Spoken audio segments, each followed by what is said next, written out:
जय हिंद। एक बार फिर से आप सभी का तहे दिल से हार्दिक स्वागत है exam Guruji by admin sir YouTube channel में। गाइस, अगर आप UP triple S C PT की तैयारी कर रहे हैं तो आपके लिए फुल टेस्ट स्टार्ट हो चुका है। इसमें हम आपके 100 के 100 क्वेश्चन करवाएंगे बिल्कुल सिलेबस के थ्रू। जो गाइस आपका प्रैक्टिस सेट है वही करवाने वाले हैं। अरिहंत पब्लिकेशन का ये मॉडल पेपर है। तो चलिए बिना किसी देरी के आज की इस बेहतरीन क्लास की शुरुआत करते हैं। लेकिन उससे पहले आप सभी को बता दें कि अगर आप यूपी पीटी की तैयारी कर रहे हैं तो गाइज आप हमारे टेलीग्राम चैनल से ज़रूर जुड़ जाइएगा, क्योंकि आपको टेलीग्राम चैनल पर सुबह 4 बजे डेली एक प्रैक्टिस सेट दिया जाता है और उसके बाद गाइज आपको आंसर की दी जाती है। ठीक है, और लगभग 4 से 5 प्रैक्टिस सेट मैंने टेलीग्राम पर भेज भी दिया है, आपको मैं दिखा भी देता हूँ। तो आप यहाँ पर देख सकते हो, ये गाइज हमारा है टेलीग्राम चैनल और ये मैंने UP triple S C PT का प्रैक्टिस सेट नंबर 3 भेजा और उसके बाद गाइज हमने इसकी आंसर की कहा था कि 8 बजे पहुँच जाएगी और उसके बाद ये मैंने आंसर की भी भेज दी थी, है ना। और आपसे पहले 420 बच्चों ने इसका वो गाइज हल भी कर लिया है, आपने यहाँ पर देखा भी। तो ये तो थी गाइज एक इम्पोर्टेंट जानकारी आपको बताने की कि अगर आप यूपीपीटी की तैयारी कर रहे हैं तो आप हमारे टेलीग्राम से जुड़ करके अपनी तैयारी को और भी बेहतर कर सकते हैं। फिलहाल आइए आज की इस इम्पोर्टेंट क्लास की शुरुआत करते हैं। इस क्लास में हम UP triple S C PT 2022 के लिए एक फुल टेस्ट कंप्लीट करने वाले हैं। पूरा गाइज प्रैक्टिस सेट है और कोशिश कीजिएगा 100 में 100 सही करने का। और गाइज देखो, मैं आपको बता दूँ कि मैं जैसे ही क्वेश्चन बताऊँगा उसके बाद आंसर बताने लगूँगा। तो अगर आप इसका आंसर देखना चाहते हो कि हम कितने प्रश्न सही कर सकते हैं तो आप वीडियो को पॉज कर लीजिएगा या स्पीड को थोड़ा स्लो कर लीजिएगा। ठीक है, तो चलिए शुरू करते हैं आज की इस वीडियो। हर सपने को अपनी सांसों में रखो, हर मंजिल को अपनी बाहों में रखो, हर जीत आपकी है बस अपने लक्ष्य को अपनी निगाहों में रखो। ये बात जो लिखी गई है बहुत ही लाजवाब लाइन लिखी गई है मेरे प्यारे भाई, कि अगर आपके सपने हैं तो इन सपने को अपने सांसों में रखना होगा। मंजिलें अगर आप देख रहे हैं तो इनको अपनी बाहों में रखना होगा। हर कोई जीत आपकी होगी, बस आपको अपने लक्ष्य को जो है गाइज वो अपने निगाहों में रखना होगा। मतलब अगर आपका लक्ष्य है अपनी मंजिल तक पहुंचना तो उसके लिए जज्बा, जोश, जुनून होना चाहिए। अगर ये 3-4 चीज़ें हैं गाइज, मतलब कुल मिलाकर के अगर आपके अंदर हौसला है तो दुनिया की ऐसी कोई ताकत नहीं है कि जो आपको अपनी मंजिल तक पहुंचने से रोक सके। आइए गाइज इसी आशा जोश उम्मीद के साथ हम बढ़ते हैं क्वेश्चन की तरफ। आपको बता दें कि इस क्वेश्चन में गाइज या इस प्रैक्टिस सेट में आपके हो सकता है कि थोड़े टफ लेवल क्वेश्चन आपको यहाँ पर लगें, लेकिन जो भी क्वेश्चन है इंपॉर्टेंट क्वेश्चन है, नहीं जानते हो तो स्क्रीनशॉट जरूर ले लीजिएगा। ठीक है, चलिए शुरू करते हैं। पहला प्रश्न आपके सामने है। प्रश्न क्या कह रहा है? सिंधु सभ्यता का कौन सा नगर मणके, सीप तथा मुद्रा निर्माण के लिए प्रसिद्ध था? इसका आंसर आप सभी बताएंगे। सिंधु सभ्यता का कौन सा नगर मणके, सीप तथा मुद्रा निर्माण के लिए प्रसिद्ध था? तो देखो, मैं सबसे पहले तो आपको यहाँ पर बता दूँ गाइस कि ये जो क्वेश्चन है ना, ये हर एक क्वेश्चन आपकी इंपॉर्टेंट क्वालिटी के हैं। आपके एग्जाम की दृष्टि से हर एक क्वेश्चन इंपॉर्टेंट रहेगा और ये आपका फुल प्रैक्टिस सेट है, ध्यान रखिएगा। ठीक है, तो देखो, सिंधु सभ्यता का कौन सा नगर मणके, सीप तथा मुद्रा निर्माण के लिए प्रसिद्ध था? सही आंसर हो जाएगा आपका, वो हो जाएगा चन्हू-दड़ो। ऑप्शन नंबर डी यहाँ पर आपका बिल्कुल करेक्ट आंसर, परफेक्ट आंसर हो जाएगा। अगला प्रश्न, प्रश्न नंबर 2 आपके सामने है। प्रश्न क्या कह रहा है? भारत में हूण सत्ता की स्थापना किसके नेतृत्व में हुई थी? भारत में हूण सत्ता की स्थापना जो है यह किसके नेतृत्व में हुई थी? इसका जो सही आंसर हो जाएगा क्वेश्चन नंबर 2 का, वो हो जाएगा तोरमाड़ के नेतृत्व में। सही आंसर यहाँ पर क्या हो जाएगा आपका? तोरमाड़ के नेतृत्व में।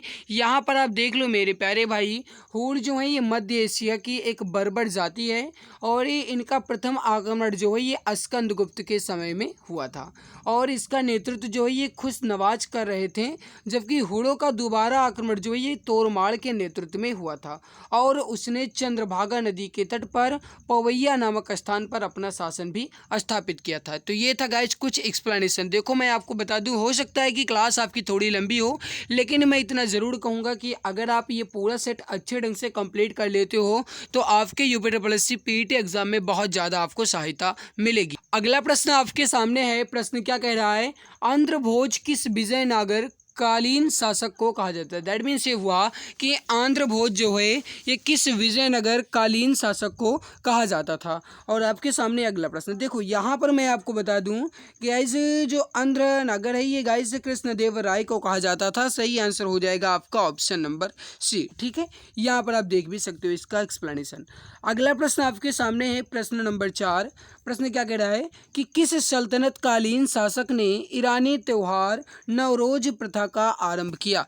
इसका आंसर आप बताएंगे कि किस सल्तनत कालीन शासक ने ईरानी त्योहार नवरोज का आरंभ किया था।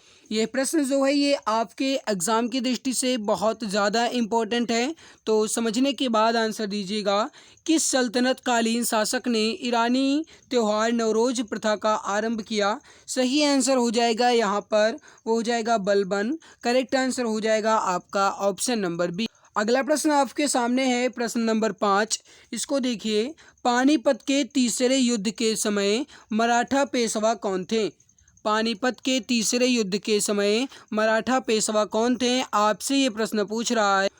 तो देखो गाइस, सबसे पहले तो आप ये देख लो, पानीपत का जो तीसरा युद्ध हुआ था ये सन 1761 में हुआ था। और उस युद्ध के समय मराठा पेशवा कौन थे, आपसे ये प्रश्न पूछ रहा है। सही आंसर हो जाएगा, वो हो जाएगा बालाजी बाजीराव। सही आंसर हो जाएगा यहाँ पर आपका ऑप्शन नंबर बी। अगला प्रश्न आपके सामने है, इसको आप देखिए गाइस। प्रश्न नंबर 6 क्या कह रहा है, इसको समझिए। निम्नलिखित घटनाओं में कौन सी घटना सबसे पहले घटित हुई थी। बताइए इसका सही आंसर क्या हो जाएगा। निम्नलिखित घटनाओं में कौन सी घटना सबसे पहले घटित हुई थी। इसका जो सही आंसर हो जाएगा वो हो जाएगा यहाँ पर क्रिप्स मिशन। करेक्ट आंसर हो जाएगा आपका, वो हो जाएगा option number A Cripps mission. यहाँ पर आप इसके एक्सप्लेनेशन के देख लो। देखो गाइस, जो क्रिप्स मिशन है ये मार्च 1942 में गाइस भारत आए थे। भारत छोड़ो आंदोलन की शुरुआत जो है ये अगस्त 1942 में हुई। लाल किला का मुकदमा जो है गाइस ये नवंबर 1945 का गाइस घटना है। नौसेना विद्रोह जो है ये फरवरी 1946 में। तो सबसे पहले की बात की गई तो मार्च 1942 में क्रिप्स मिशन जो है ये सबसे पहले गाइस हुआ। राइट आंसर यहाँ पर क्या हो जाएगा आपका ऑप्शन नंबर ए। अगला प्रश्न आपके सामने है कि भारत की आज़ादी के समय ब्रिटेन में निम्नलिखित में से कौन प्रधानमंत्री थे। भारत की आज़ादी के समय ब्रिटेन में निम्नलिखित में से कौन सा प्रधानमंत्री था। बहुत ही ज़्यादा इंपॉर्टेंट प्रश्न है आपके सामने। सही आंसर हो जाएगा, वो हो जाएगा क्लीमेंट एटली। करेक्ट आंसर हो जाएगा आपका ऑप्शन नंबर डी, बिल्कुल परफेक्ट आंसर हो जाएगा। अगला प्रश्न आपके सामने है, इंडियन लिबरल एसोसिएशन की स्थापना जो है ये निम्नलिखित में से किसके द्वारा की गई थी। इंडियन लिबरल एसोसिएशन की स्थापना किसके द्वारा की गई, ये प्रश्न आपसे पूछ रहा है।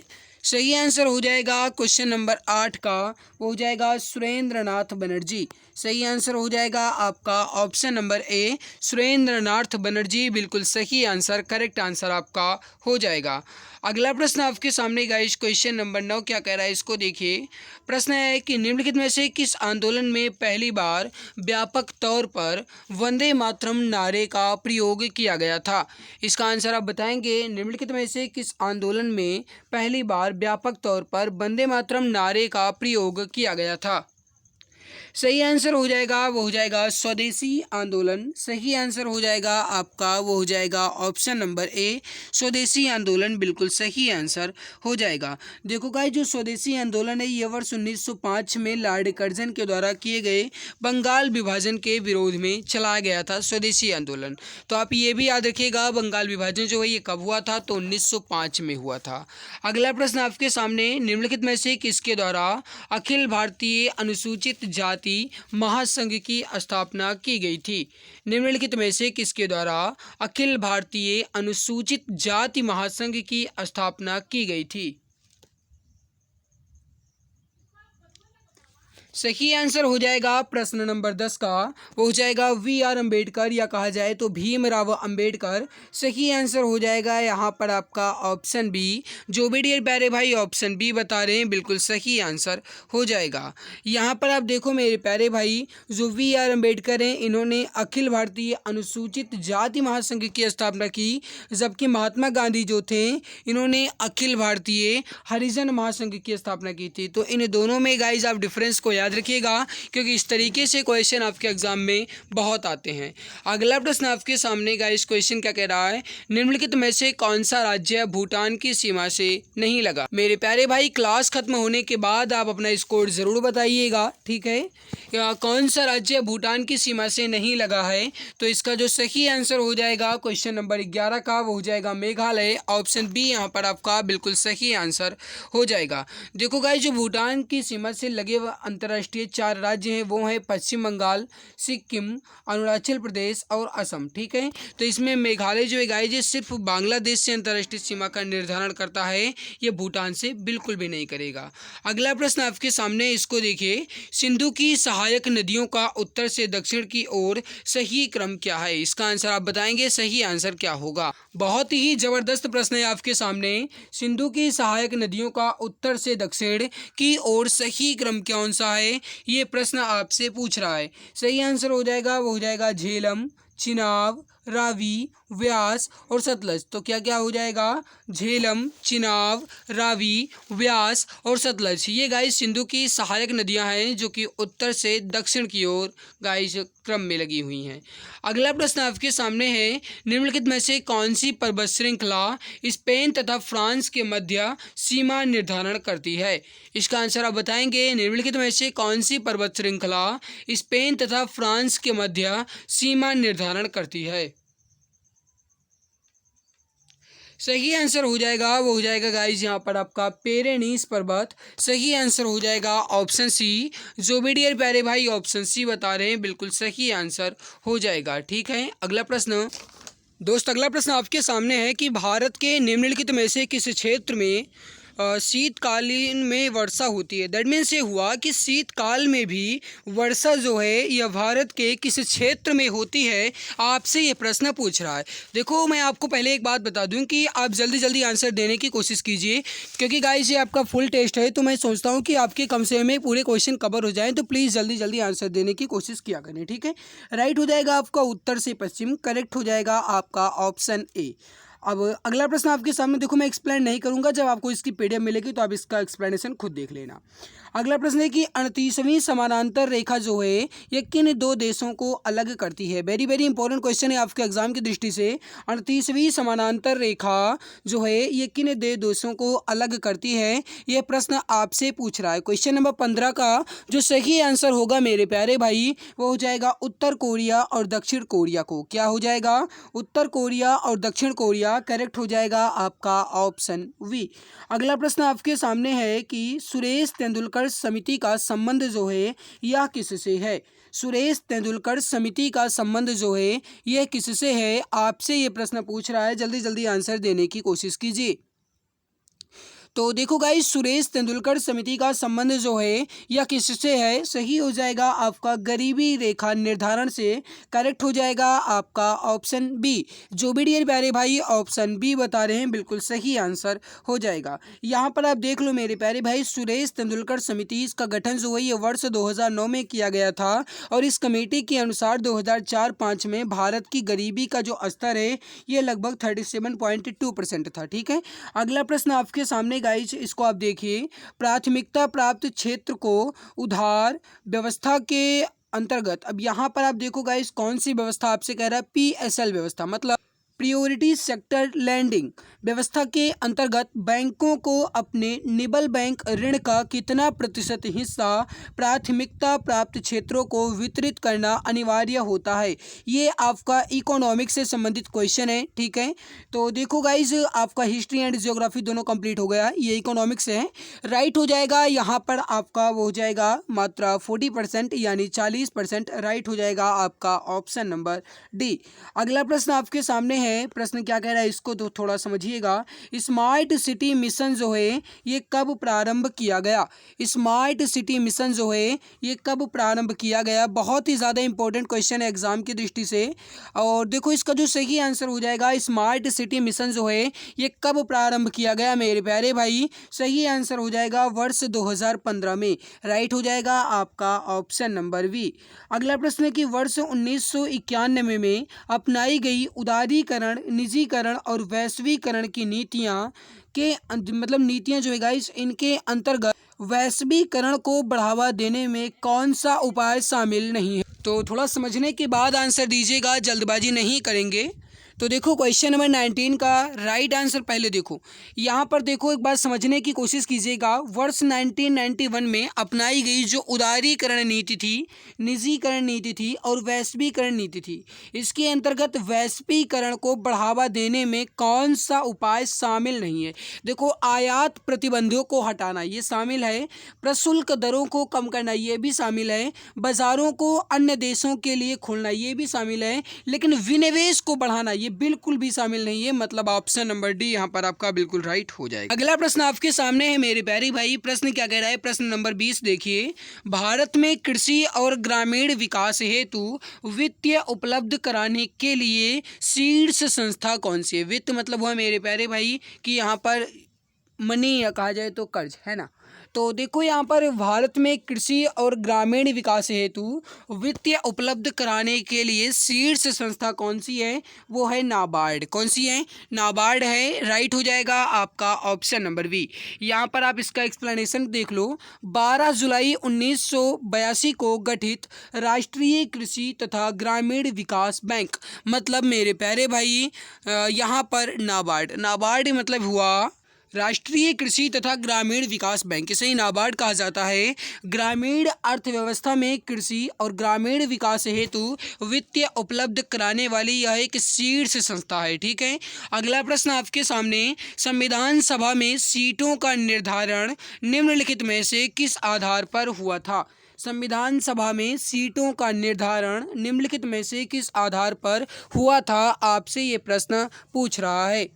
सही आंसर हो जाएगा वो हो जाएगा जनसंख्या के आधार पर सीटों का निर्धारण हुआ था। राइट हो जाएगा यहाँ पर आपका ऑप्शन बी। जो भी डियर प्यारे भाई ऑप्शन बी बता रहे हैं बिल्कुल सही आंसर हो जाएगा। अगला प्रश्न आपके सामने है, संविधान सभा की अंतिम बैठक कब हुई थी? मेरे प्यारे भाई अगर आप चैनल पर पहली बार विजिट किए हैं तो प्लीज़ चैनल को सब्सक्राइब ज़रूर कर लीजिएगा, ताकि आने वाली हर एक नई वीडियो की नोटिफिकेशन आपको टाइम टू टाइम मिला करे। तो प्लीज़ जो भी प्यारे भाई बहन चैनल पर पहली बार आए हैं मैं सब्सक्राइब ज़रूर कर लेंगे, ताकि आने वाली हर एक नई वीडियो की नोटिफिकेशन आपको टाइम टू टाइम मिला करे। ठीक है। और मैंने आपको बता ही दिया है कि टेलीग्राम पर आपको डेली सुबह 4 बजे यूपीएससी पीटी के लिए बेहतर प्रैक्टिस सेट मिलता है, तो आप उस प्रैक्टिस सेट को जरूर हल किया करें। तो देखो संविधान सभा की अंतिम बैठक कब हुई थी? आपसे ये प्रश्न पूछ रहा है। सही आंसर हो जाएगा वो हो जाएगा 24 जनवरी 1950। करेक्ट आंसर यहाँ पर क्या हो जाएगा आपका 24 जनवरी 1950। ऑप्शन सी बिल्कुल सही आंसर हो जाएगा। ठीक है। और गाइस 26 जनवरी 1950 से जो संविधान है ये पूरे देश में लागू हो गया था। अगला प्रश्न है कि निम्नलिखित पर विचार कीजिए, और आपको यहाँ पर गाइस ऊपर 2 कथन दिए गए हैं और नीचे उससे संबंधित आपको विकल्प दिए गए हैं, विचार करना है। पहला देखो, संविधान संशोधन प्रक्रिया जो है ये दक्षिण अफ्रीका से ली गई है। बिल्कुल सही लिखा गया है। संविधान संशोधन प्रक्रिया जो है ये दक्षिण अफ्रीका से ली गई, बिल्कुल सही है। दूसरा देखिए, मूल कर्तव्य जो है गाइस सोवियत रूस से लिए गए, ये भी सही है। मतलब यहाँ पर 1 और 2 जो है ये बिल्कुल सही हो जाएगा। तो जो भी हमारे डियर प्यारे भाई बहन ऑप्शन सी बता रहे हैं बिल्कुल सही आंसर हो जाएगा। देखो अगर आपको लगता है कि मैं थोड़ा तेज गाइस बढ़ रहा हूँ, तेज पढ़ा रहा हूँ, तो आप स्पीड स्लो कर लीजिएगा या वीडियो को पॉज करके आंसर समझ करके उसके बाद अपना राइट आंसर मिला सकते हैं। ठीक है। अगला प्रश्न आपके सामने, निम्नलिखित में से कौन सही सुमेलित नहीं है? इसको आप बताइए राइट आंसर क्या होगा। देखो पहला ऑप्शन देखो, भाग 16 जो है ये कुछ वर्गों के संबंध में निर्देश है, बिल्कुल सही है। ऑप्शन बी देखो, भाग 17 अधिकरण, बिल्कुल गलत। भाग 17 जो है गाइस ये राजभाषा से संबंधित है, ये अधिकरण से नहीं है। मतलब यहाँ पर राइट आंसर यहाँ पर क्या होगा आपका ऑप्शन नंबर बी, भाग 17 यहाँ पर सुमेलित नहीं है। जबकि भाग 18 आपात उपबंध से है, भाग 20 जो है ये सोवियत संशोधन से है, संविधान संशोधन से है, बिल्कुल सही है। तो मतलब भाग 17 यहाँ पर आपका गलत लिखा गया है, क्योंकि भाग 17 जो है ये राजभाषा संबंधित प्रावधान है। ठीक है। तो राइट आंसर यहाँ पर क्या हो जाएगा आपका ऑप्शन बी बिल्कुल परफेक्ट हो जाएगा। इसको समझिए, निम्नलिखित राज्यों के बनने का सही क्रम। अब आपसे ये प्रश्न पूछ रहा है कि सबसे पहले किस राज्य का गठन हुआ, उसके बाद किस राज्य का हुआ, उसके बाद किस राज्य का हुआ। चार नहीं 5 राज्य यहाँ पर आपके सामने लिखे गए हैं। समझने के बाद आंसर दीजिएगा। सबसे पहले देखो, यहाँ पर आप देख लीजिए गाइस, गुजरात, नागालैंड, हरियाणा और हिमाचल प्रदेश। यहाँ पर आपका ऑप्शन ए जो है, ये विकल्प ए जो है, ये बिल्कुल सही होगा। क्यों? क्योंकि आप यहाँ पर देख सकते हो गाइस, गुजरात का जो गठन हुआ ये 1960 में हुआ, नागालैंड का गठन 1963 में हुआ, और गाइस जो हरियाणा है इसका गठन 1966 में हुआ, और जो गाइस हिमाचल प्रदेश है इसका गठन 1971 में हुआ। मतलब गुजरात, नागालैंड, हरियाणा और हिमाचल प्रदेश। तो गुजरात, नागालैंड, हरियाणा और हिमाचल प्रदेश, मतलब यहाँ पर आपका राइट क्या हो जाएगा, 4 राज्य हैं। ठीक है, तो राइट आंसर यहाँ पर क्या हो जाएगा, आपका ऑप्शन ए बिल्कुल करेक्ट हो जाएगा। अगला कि सार्स का पूर्ण रूप है। सार्स का पूर्ण रूप क्या है, या गाइस नाम आपसे कह रहा है। ये सार्स मतलब यही आपका लिखा गया है, मैं यहाँ पर लिख दे रहा हूँ, ये आपका लिखा हुआ है। ठीक है, तो सार्स का पूर्ण रूप क्या कह रहा है, राइट हो जाएगा आपका सीवियर एक्यूट रिस्पिरेटरी सिंड्रोम। ये जो है गाइस, ये सार्स का पूरा नाम है। सार्स के बारे में आप देख लो, यह एक प्रकार की बीमारी के लक्षण है जो फ्लू से काफ़ी ज़्यादा मिलते जुलते हैं। ये बीमारी 2002-3 में विश्व के कई देशों में एक साथ फैली हुई थी। ठीक है, हालांकि गाइस ये बहुत ज़्यादा आपका कहा जाए तो खतरनाक नहीं था, फिर भी ये फ्लू से काफ़ी ज़्यादा गाइस कहा जाए तो मिलता जुलता बीमारी था। ठीक है, अगला प्रश्न आपके सामने, कोई तारा किसी गैस की कमी होने पर या फिर किस गैस की कमी होने पर लाल दानों में बदलने लगता है। गाइस क्वेश्चन आपसे क्या कह रहा है कि कोई भी तारा किसी गैस की कमी से, या मतलब किस गैस की कमी हो जाएगी तो लाल दानों में बदलने लगेगा। ये प्रश्न आपसे पूछ रहा है। राइट हो जाएगा क्वेश्चन नंबर 27 का, वो हो जाएगा हाइड्रोजन की कमी। राइट हो जाएगा आपका ऑप्शन नंबर वी। अगला प्रश्न आपके सामने, निम्नलिखित में से कौन सुमेलित नहीं है, इसको आप देख लीजिए। पहला देखो गाइस, क्वेश्चन नंबर 28 है, रेबीज टीका का जो आविष्कार है ये लुई पास्चर के द्वारा किया गया था। बिल्कुल सही है। पोलियो ड्रॉप का जो आविष्कार है ये अल्बर्ट सोबिन के द्वारा किया गया है। बिल्कुल सही है। जेनेटिक कोड का आविष्कार जो है ये हरगोविंद खुराना के द्वारा किया गया है। ये बिल्कुल सही है। होम्योपैथिक जो है ये एडवर्ड जेनर। बिल्कुल गलत, क्योंकि होम्योपैथिक जो है गाइस ये एडवर्ड जेनर नहीं, बल्कि होम्योपैथिक के आविष्कारक जो है ये कौन है, ये है हैनीमैन। ठीक है, और एडवर्ड जेनर जो है इन्होंने चेचक के टीके का आविष्कार किया था। ओके, तो यहाँ पर आपका ऑप्शन डी जो है ये सुमेलित नहीं है, मतलब ऑप्शन डी जो भी डियर प्यारे भाई बता रहे हैं बिल्कुल सही हो जाएगा। करेक्ट आंसर आपका हो जाएगा। अगला कि कृत्रिम सोना किस किस से मिलकर बनता है। कृत्रिम सोना का मतलब ये हुआ मेरे प्यारे भाई कि मानव निर्मित सोना। प्राकृतिक की बात नहीं कर रहा है, कृत्रिम की बात कर रहा है। थोड़ा समझने के बाद आंसर दीजिएगा, और ये क्वेश्चन आपका इंपॉर्टेंट बहुत है, समझने के बाद आंसर दीजिएगा। इस तरीके के क्वेश्चन आपके एग्जाम में आ सकते हैं। ठीक है, तो देखो कृत्रिम सोना का मतलब हुआ मेरे प्यारे भाई कि मानव के द्वारा निर्मित सोना। CO मतलब हो जाएगा यहाँ पर आपका कॉपर, Al का मतलब हो जाएगा आपका एल्यूमिनियम। ठीक है, तो कॉपर और एल्यूमिनियम ये दो चीजें मिलकर के गाइस गोल्ड का निर्माण करती हैं। ठीक है, तो यहाँ पर आपका राइट आंसर क्या हो जाएगा, आपका ऑप्शन नंबर ए बिल्कुल परफेक्ट आंसर हो जाएगा। ओके, अगला अब यहाँ पर आप ये भी देख लो गाइस कि जो कॉपर है ये 90% होता है, और एल्यूमिनियम जो ये 10% ही होती है। इसका उपयोग आभूषण और मूर्तियां बनाने में किया जाता है।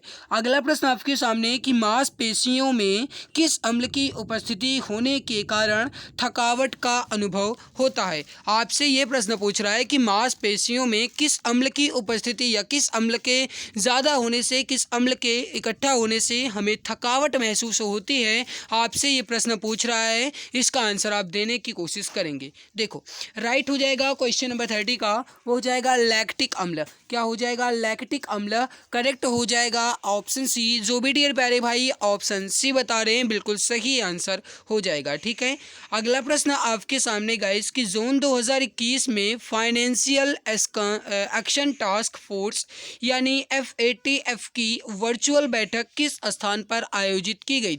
बहुत ज़्यादा इंपॉर्टेंट क्वेश्चन है, करंट अफेयर से रिलेटेड क्वेश्चन है। क्वेश्चन क्या कह रहा है एक बार फिर से सुनिए।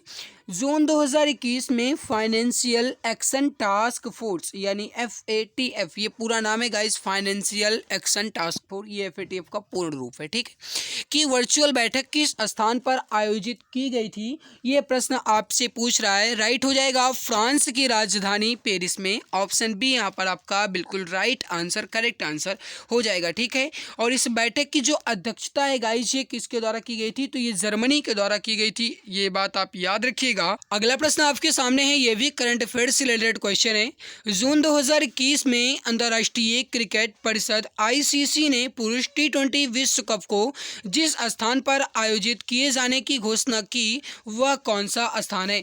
राइट हो जाएगा क्वेश्चन नंबर 32 का, वो हो जाएगा संयुक्त अरब अमीरात और ओमान। ऑप्शन सी यहाँ पर आपका बिल्कुल राइट आंसर हो जाएगा। अगला कि जून 2021 में भारत के किस राज्य को रेबीज मुक्त राज्य घोषित किया गया, इसका राइट हो जाएगा क्वेश्चन नंबर 33 का, वो हो जाएगा गाइस यहाँ पर गोवा को। ऑप्शन सी बिल्कुल परफेक्ट आंसर हो जाएगा। अगला प्रश्न आपके सामने है, प्रश्न आपसे क्या कह रहा है गाइस, इसको देखिए। प्रश्न नंबर 34 है, जून 2021 में UNCCD द्वारा किसके प्रतिष्ठित यानी कि guys land for life award 2021 से सम्मानित किया गया। दैट मीन्स ये हुआ कि UNCCD 2021 में guys land for life award 2021 से किसे सम्मानित किया गया था। राइट हो जाएगा क्वेश्चन नंबर 34 का, वो हो जाएगा फैमिलियल फॉरेस्ट्री को। राइट हो जाएगा आपका ऑप्शन नंबर ए।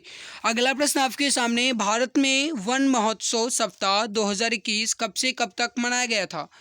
ये आपका 2021 का पूरा करंट अफेयर है। राइट हो जाएगा क्वेश्चन नंबर 35 का, वो हो जाएगा 1 जुलाई से 7 जुलाई के बीच। ऑप्शन सी राइट हो जाएगा। अगला प्रश्न आपके सामने है गाइस, इसको आप देखिए। प्रश्न क्या कह रहा है कि विश्व महासागर दिवस 2021 जो है ये किस दिन मनाया गया। विश्व महासागर दिवस 2021 जो है ये किस दिन मनाया गया। राइट हो जाएगा आपका, वो हो जाएगा 8 जून। करेक्ट हो जाएगा ऑप्शन डी। अगला प्रश्न आपके सामने है गाइस, इसको आप देखिए। प्रश्न क्या कह रहा है, जल शक्ति अभियान कैच द रेन को क्रियान्वित किए जाने की अवधि कब से कब तक की है। वेरी वेरी इंपॉर्टेंट क्वेश्चन है एग्जाम की दृष्टि से। देखो अगर आपको लगता है मैं थोड़ा तेज गाइस बढ़ रहा हूं तो कोशिश कीजिएगा कि आप वीडियो को पॉज करके आंसर देने की कोशिश, ठीक है। तो 37 नंबर का राइट हो जाएगा 22 मार्च से 30 नवंबर तक। ऑप्शन बी बिल्कुल राइट होगा, बिल्कुल परफेक्ट आंसर आपका हो जाएगा। अगला प्रश्न आपके सामने है गाइस, क्वेश्चन क्या कह रहा है इसको आप देखिए। भारत के पहले कृषि निर्यात सुविधा केंद्र की स्थापना किस स्थान पर की गई। भारत के पहले कृषि निर्यात सुविधा केंद्र की स्थापना किस स्थान पर की गई, यह प्रश्न आपसे पूछ रहा है। राइट हो जाएगा आपका, वो हो जाएगा पुणे में। करेक्ट आंसर हो जाएगा आपका ऑप्शन नंबर सी। अगला प्रश्न आपके सामने है, इसको आप देखिए। जून 2021 में किसे उत्तर प्रदेश पिछड़ा वर्ग आयोग के अध्यक्ष के रूप में नियुक्त किया गया था। राइट हो जाएगा क्वेश्चन नंबर 39 का, वो हो जाएगा जसवंत सिंह। बिल्कुल परफेक्ट होगा। तो यहाँ पर क्या हो जाएगा आपका जसवंत सिंह सैनी। बिल्कुल राइट हो जाएगा, करेक्ट आंसर आपका हो जाएगा, ठीक है। अगला प्रश्न आपके सामने है गाइस कि 14 से लेकर के 16 अक्टूबर 2021 के मध्य दूसरे संयुक्त राष्ट्र वैश्विक सतत परिवहन सम्मेलन 2021 का आयोजन किस स्थान पर किया गया था। राइट हो जाएगा क्वेश्चन नंबर 40 का, वो हो जाएगा बीजिंग, चीन की राजधानी में। ऑप्शन ए राइट हो जाएगा।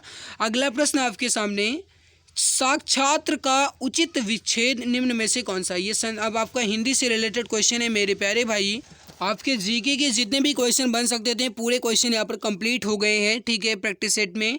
अब आपका हिंदी से संबंधित क्वेश्चन आ गया है। साक्षात्र का उचित विच्छेद निम्न में से कौन सा है, ये प्रश्न आपसे पूछ रहा है। राइट हो जाएगा क्वेश्चन नंबर 41 का। देखो इसका जो राइट हो जाएगा वो हो जाएगा सत धन शास्त्र, ठीक है। क्या होगा, सत धन शास्त्र, ये है साक्षात्र का सही संधि विच्छेद। ऑप्शन सी यहाँ पर आपका राइट हो जाएगा। और मेरे प्यारे भाई ये जो है ये एक व्यंजन संधि, आप इसको भी याद रखिएगा। अगला है कि घृणा शब्द का विलोम। तो वैसे भी अगर आप ऑप्शन ए ही देखो तो वैसे भी आप बता सकते हो घृणा का गाइस विलोम क्या होगा, प्रेम। ऑप्शन ए ही आपका राइट होगा, ठीक है। अगला प्रश्न आपके सामने गाइस कि अनेक का पर्यायवाची क्या है। अनेक का पर्यायवाची जो है ये क्या है, ये प्रश्न आपसे पूछ रहा है। तो देखो इसका राइट हो जाएगा आपका, हो जाएगा मेरे प्यारे भाई ऑप्शन बी सेना। सेना जो है ये अनेक का पर्यायवाची है, जो भी डियर प्यारे भाई ऑप्शन बी बता रहे हैं बिल्कुल सही होगा। इसके अलावा कौन कौन से होते हैं देख लो गाइज, अनेक या सेना कहा जाए या कटक कहा जाए या अनि या चयु दल, ये सभी जो है गाइज सेना या अनेक के ही पर्यायवाची शब्द हैं। ठीक है, आप इसको याद रखिएगा। अगला प्रश्न आपके सामने है, क्या कह रहा है कि निम्न में से अज्ञेय जी की रचना नहीं है। ध्यान दीजिएगा, नहीं है बात कर रहा है यहाँ पर। तो देखो गाइस ऑप्शन ए देखो, हरी घास पर छड़ पर, ये अज्ञेय जी की रचना है। आंगन के पार द्वार, ये भी अज्ञेय जी की रचना है। सुनहरे सेवाल, ये भी सच्चिदानंद हीरानंद वात्स्ययन अज्ञेय की रचना है। लेकिन धूप और छाँव जो है ये अज्ञेय की रचना नहीं है, जबकि ये किसकी रचना है, तो ये है दिनकर जी की। ठीक है, याद रखिएगा। इसके अलावा गाइज याद रखिएगा दिनकर जी की अन्य रचना जैसे सीपी और शंख, आत्मा की आंखें, इतिहास के आंसू, धूप और धुआं, ये गाइस दिनकर जी की कुछ अन्य रचनाएं। ठीक है, अगला प्रश्न आपके सामने, शुद्ध वाक्य चुने। आपसे ये कह रहा है कि इसमें आपको ये बताना है कि कौन सा वाक्य शुद्ध है। पहला ऑप्शन देखो, उसने मुझे खाने को बुलाया, बिल्कुल गलत, क्योंकि होना चाहिए उसने मुझे खाने के लिए बुलाया, है ना, तो ये गाइस गलत हो गया। ऑप्शन बी देखो, उसकी ससुराल जयपुर में है, चलो ये भी देखते हैं। ऑप्शन सी देखो, रास्तों को चौड़ी करना ज़रूरी है, बिल्कुल गलत, क्योंकि रास्तों को चौड़ी नहीं बल्कि रास्तों को चौड़ा करना ज़रूरी है, या रास्ते को चौड़े करना ज़रूरी है ना, ये होना चाहिए। फिर गाइस चौथा ऑप्शन देखो, मेरे को उससे एक बात कहना है, बिल्कुल गलत, क्योंकि मेरे को नहीं बल्कि होना चाहिए मुझको उससे एक बात कहना है, या फिर मुझको उनसे एक बात कहना है, इस प्रकार भी हो सकता है। तो यहाँ पर आपका मुख्य रूप से सही आंसर क्या हो जाएगा, उसकी ससुराल जयपुर में है, ऑप्शन बी बिल्कुल राइट आंसर हो जाएगा। गाइस अब हम यहाँ पर कंप्लीट कर लेते हैं गद्यांश से संबंधित क्वेश्चन। आप सभी जानते हैं यूपी पीटी में गद्यांश के भी क्वेश्चन आएंगे, जिसमें आपके गाइस कुल मिलाकर के 10 क्वेश्चन आने वाले हैं। ठीक है, 2 गद्यांश रहेंगे, एक गद्यांश से 5 क्वेश्चन और एक गद्यांश से 5 क्वेश्चन आपका रहेगा, जिसमें हम गद्यांश नंबर 1 को कंप्लीट कर लेते हैं। सबसे पहले तो इसे हम ध्यानपूर्वक पढ़ लेते हैं। वीरता की अभिव्यक्ति कई प्रकार से होती है। कभी उसकी अभिव्यक्ति लड़ने मरने में, खून बहाने से, तलवार तोप के सामने जान गंवाने में होती है, तो कभी जीवन के गूढ़ तत्व और सत्य की तलाश में बुद्ध जैसे राजा विरक्त होकर वीर हो जाते हैं। वीरता एक प्रकार की अंतः प्रेरणा है। जब कभी इसका विकास हुआ तभी एक नया कमाल नजर आया, एक नई रौनक, एक नया रंग, एक नई बहार और एक नई प्रभुता संसार में छा गई। वीरता हमेशा निराली और नई होती है। नयापन भी वीरता का एक खास रंग है। वीरता देश काल के अनुसार संसार में जब भी प्रकट हुई तभी एक नया स्वरूप लेकर आई, जिसके दर्शन करते ही सभी लोग चकित हो गए। तो ये था गाइस आपके सामने ये पूरा गद्यांश। ठीक है, मैंने इसको अच्छे ढंग से पढ़ लिया है। अब इस गद्यांश से रिलेटेड आपके सामने प्रश्न है। प्रश्न क्या है, इनमें से कौन सा वीरता की अभिव्यक्ति का साधन नहीं है। और आपके सामने ये 4 के चारों ऑप्शन नज़र आ रहे हैं। ठीक है, पहला ऑप्शन देखो गाइस, वीरता की अभिव्यक्ति का साधन लड़ना मरना है, खून बहाना भी है और जीवन की गुण भी है, लेकिन जान बचाते फिरना जो है ये गाइस वीरता की अभिव्यक्ति का साधन नहीं है। तो यहाँ पर आपका ऑप्शन नंबर सी जो है ये बिल्कुल राइट आंसर हो जाएगा। अगला प्रश्न आपके सामने है, प्रश्न नंबर 47 देखिए। सत्य और जीवन के गूढ़ तत्वों की खोज के लिए कौन प्रसिद्ध है। अब आप अगर गद्यांश पर ध्यान देंगे गाइस तो यहाँ पर आप देख सकते हो, गद्यांश में देख लीजिए लिखा गया है गाइस कि तो कभी जीवन के गूढ़ तत्व और सत्य की तलाश में बुद्ध जैसे राजा, किसकी बात की गई, यहाँ पर बुद्ध की बात की गई। तो अगर आप यहाँ पर गाइस से ध्यान देंगे ऑप्शन में तो देख सकते हो गौतम बुद्ध आपको ऑप्शन में मिल जाएगा। ऑप्शन नंबर बी आपका राइट आंसर हो जाएगा। ठीक है, अगला प्रश्न आपके सामने है, वीरता का विकास होने पर नया कमाल नज़र आया, ये कमाल क्या था। अब आप गाइस क्वेश्चन नंबर 48 का आंसर बताइए। गद्यांश को आपने पढ़ ही लिया है, तो देखो गाइस नई रौनक, नई बहार, नई प्रभुता, ये सभी गाइस इस कमाल में नज़र आते हैं। ये सारे कमाल हैं, राइट हो जाएगा यहाँ पर आपका ऑप्शन डी उपरयुक्त सभी। अगला प्रश्न आपके सामने, किसको देखकर लोग चकित हो गए थे, राइट हो जाएगा वीरता के स्वरूप को देखकर, आपने गद्यांश में पढ़ा ही है। अगला प्रश्न आपके सामने गाइस की उपर्युक्त गद्यांश का शीर्षक स्पष्ट करें। अब आपने देखा ही गाइस की जो गद्यांश आपने अभी अभी पढ़ा है उस गद्यांश में अधिक बार ज़्यादा से ज़्यादा गाइस किसका जिक्र किया गया, तो वीरता का जिक्र किया गया और सबसे ज़्यादा बार वीरता शब्द ही प्रयोग भी आया है ना। तो राइट आंसर यहाँ पर क्या हो जाएगा, इसका जो टाइटल है शीर्षक है ये क्या होना चाहिए, वीरता होना चाहिए। ऑप्शन नंबर बी यहाँ पर आपका बिल्कुल राइट आंसर हो जाएगा। ये रहा आपके सामने गद्यांश नंबर 2, एक मैंने कंप्लीट कर लिया, उसके 5 क्वेश्चन कंप्लीट हो गए। गद्यांश नंबर 2 है, इसमें भी आपके 5 क्वेश्चन है 51 से 55 तक। आइए इसको भी अच्छे ढंग से पढ़ लेते हैं।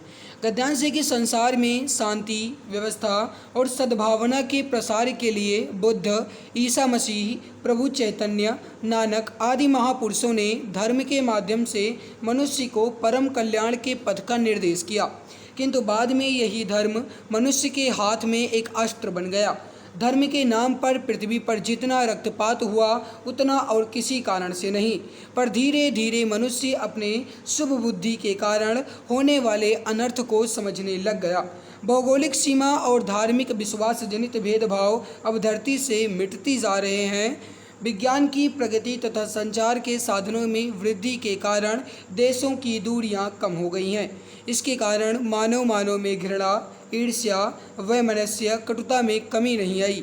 मानवीय मूल्यों के महत्व के प्रति जागरूकता उत्पन्न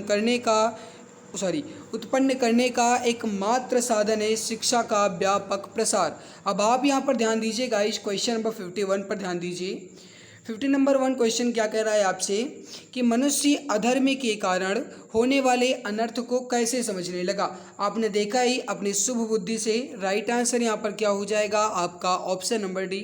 आपने यहाँ पर देख लिया, मैं आपको दिखा भी देता हूँ गाइस। यहाँ पर 1 मिनट, यहाँ पर आप देखो, धीरे धीरे मनुष्य अपने शुभ बुद्धि के कारण होने वाले अनर्थ को समझने लग गया। तो आपने यहाँ पर क्वेश्चन में भी देख लिया मेरे प्यारे भाई, अनर्थ को कैसे समझने लगा, तो अपने शुभ बुद्धि से। ऑप्शन डी राइट हो गया। ठीक है, अगला प्रश्न आपके सामने, विज्ञान की प्रगति और संचार, ठीक है, संचार के साधनों की वृद्धि का परिणाम क्या हुआ। तो आपने देखा ही मेरे प्यारे भाई, सबसे नीचे यहाँ पर आप देख लो, फिर से देख सकते हो, लिखा गया विज्ञान की प्रगति तथा संचार के साधनों में वृद्धि के कारण देशों की दूरियां जो हैं ये कैसी हो गई, कम हो गई। तो इस क्वेश्चन का आंसर क्या हो जाएगा, देशों की दूरियां कम हुई हैं, मतलब ऑप्शन सी यहाँ पर आपका बिल्कुल राइट आंसर हो जाएगा। अगला प्रश्न है कि देशों में आज भी कौन सी समस्या है। तो आपने देखा ही मेरे प्यारे भाई कि देश में आज भी सांप्रदायिकता की समस्या है। ऑप्शन सी यहाँ पर आपका बिल्कुल राइट हो जाएगा। देखो, मैं आपको यहाँ पर टाइम नहीं दे रहा हूँ आंसर देने का कारण है गाइस कि आप वीडियो को पॉज करके अपना आंसर समझ सकते हो, या वीडियो की स्पीड को स्लो कर लीजिएगा, तब आप अपना आंसर देखिएगा और मिलान कीजिएगा। ठीक है, अगर मैं गाइस एक एक प्रश्न में आपको 4 से 5 सेकंड समय दूंगा तो बहुत ज़्यादा समय हो जाएगा और वीडियो की लेंथ बहुत ज़्यादा लंबी हो जाएगी, जो कि बिल्कुल भी उचित नहीं होगा, जिसकी वजह से गाइस मैं आपको टाइम बिल्कुल भी नहीं दे रहा हूँ। हमारा मकसद है कम समय में आपके पूरे क्वेश्चन को कवर करना, इसीलिए हम तेज़ी से बढ़ रहे हैं। ठीक है, अगर आपको हमारी मेहनत अच्छी लग रही है तो प्लीज़ लाइक ज़रूर कीजिए और अपने प्यारे भाई बहन तक इस क्लास को ज़्यादा से ज़्यादा साझा कीजिए, उन्हें भी इस क्लास को शेयर कीजिएगा। ठीक है, तो आई होप आप गाइस क्लास को शेयर ज़रूर करेंगे। अगला है कि किस कारण से देश में मानव के बीच घृणा, ईर्ष्या, वैमनस्यता एवं कटुता में कमी नहीं आई। तो आपने देखा ही गाइस किसकी कारण से, तो वो सांप्रदायिकता से। ऑप्शन नंबर बी यहाँ पर आपका बिल्कुल राइट आंसर हो जाएगा। उपरोक्त गद्यांश का शीर्षक चुने। तो आपने देखा ही मेरे प्यारे भाई, इसमें कुल मिलाकर के धर्म की बात की गई, धर्म के नाम पर, है ना। तो धर्म यहाँ पर आपका राइट हो जाएगा, ए आंसर आपका बिल्कुल करेक्ट हो जाएगा। आपने गद्यांश में देखा ही है। अब गाइस मैं फिर से गद्यांश में लेकर जाऊँ, फिर क्वेश्चन लेकर आऊँ तो बहुत ज़्यादा गाइस ठीक नहीं होगा, जिसकी वजह से आप वीडियो को पीछे करके देख लेना गद्यांश। अगर आपको समझ नहीं आ रहा तो देख लेना, उसमें धर्म की बात ही लगभग कही गई है। ठीक है, तो ये हमारा गाइस गद्यांश 1 और गद्यांश 2 पूर्ण रूप से कंप्लीट हुआ। अगला क्वेश्चन आपके सामने है, सूची फर्स्ट तथा सूची सेकंड को सुमेलित करते हुए नीचे दिए गए कूट से मिलान कर सही विकल्प का चयन कीजिए। आपको यहाँ पर सूची फर्स्ट में गाइस कुछ आंदोलन के नाम दिए गए हैं, तो सूची सेकंड में उनसे संबंधित स्थान के नाम दिए गए हैं। आपको यहाँ पर यह बताना है कि कौन सा सही है। पहला देखो, मैती आंदोलन का संबंध जो है गाइस ये उत्तराखंड से है, बिल्कुल सही है। साइलेंट घाटी आंदोलन का संबंध जो ये केरल से है, ये भी सही है। बिश्नोई आंदोलन का संबंध राजस्थान से है, ये भी सही है। और जंगल बचाओ आंदोलन का संबंध जो है ये झारखंड से है, ये भी सही है। दैट मीन्स 1 2 3 4 जिस भी ऑप्शन में होगा वही आपका राइट हो जाएगा। तो ऑप्शन नंबर ए में ही आपका दिया गया है, मतलब ऑप्शन ए यहाँ पर आपका लॉक हो जाएगा। अगला प्रश्न आपके सामने है, निम्न में से किस खेल में सबसे कम खिलाड़ी खेल खेलते हैं? इसका आंसर आप सभी को बताना है।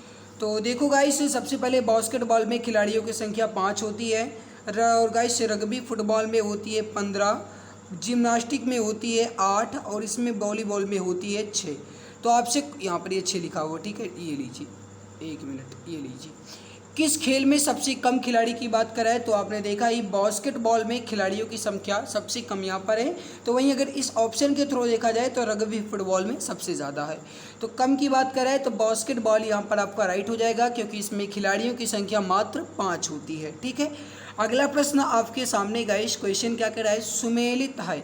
अब आपको ये बताना है कि इसमें कौन सही सुमेलित किया गया है। पहला देखो ऑप्शन, इराक का पुराना नाम निप्पन, बिल्कुल गलत, क्योंकि इराक का पुराना नाम निप्पन नहीं है बल्कि क्या है, मेसोपोटामिया है। क्या है मेरे प्यारे भाई, तो इराक का पुराना नाम क्या है, मेसोपोटामिया। मैं यहाँ पर लिख दे रहा हूँ, आप देख लीजिएगा, ये लिख दिया मैंने, ठीक है। ये है गाइस इराक का पुराना नाम।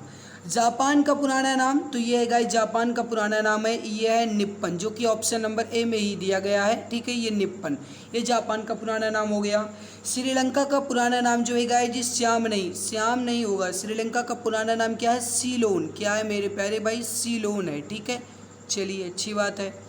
घाना का पुराना नाम क्या है, ओल्ड कोस्ट है। हाँ, तो मतलब यहाँ पर आपका ऑप्शन डी जो है ये बिल्कुल सही सुमेलित किया गया था। श्याम जो है गाइस जी किसका पुराना नाम है, तो देख लो ये थाईलैंड का पुराना नाम है, ठीक है। इसको भी आप याद रखिएगा।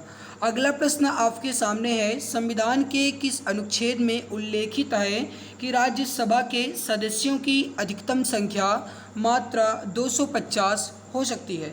संविधान के किस अनुच्छेद में उल्लेखित है कि राज्यसभा के सदस्यों की अधिकतम संख्या 250 हो सकती है? ये क्वेश्चन जो है ये आपके एग्ज़ाम की दृष्टि से इम्पोर्टेंट बहुत है।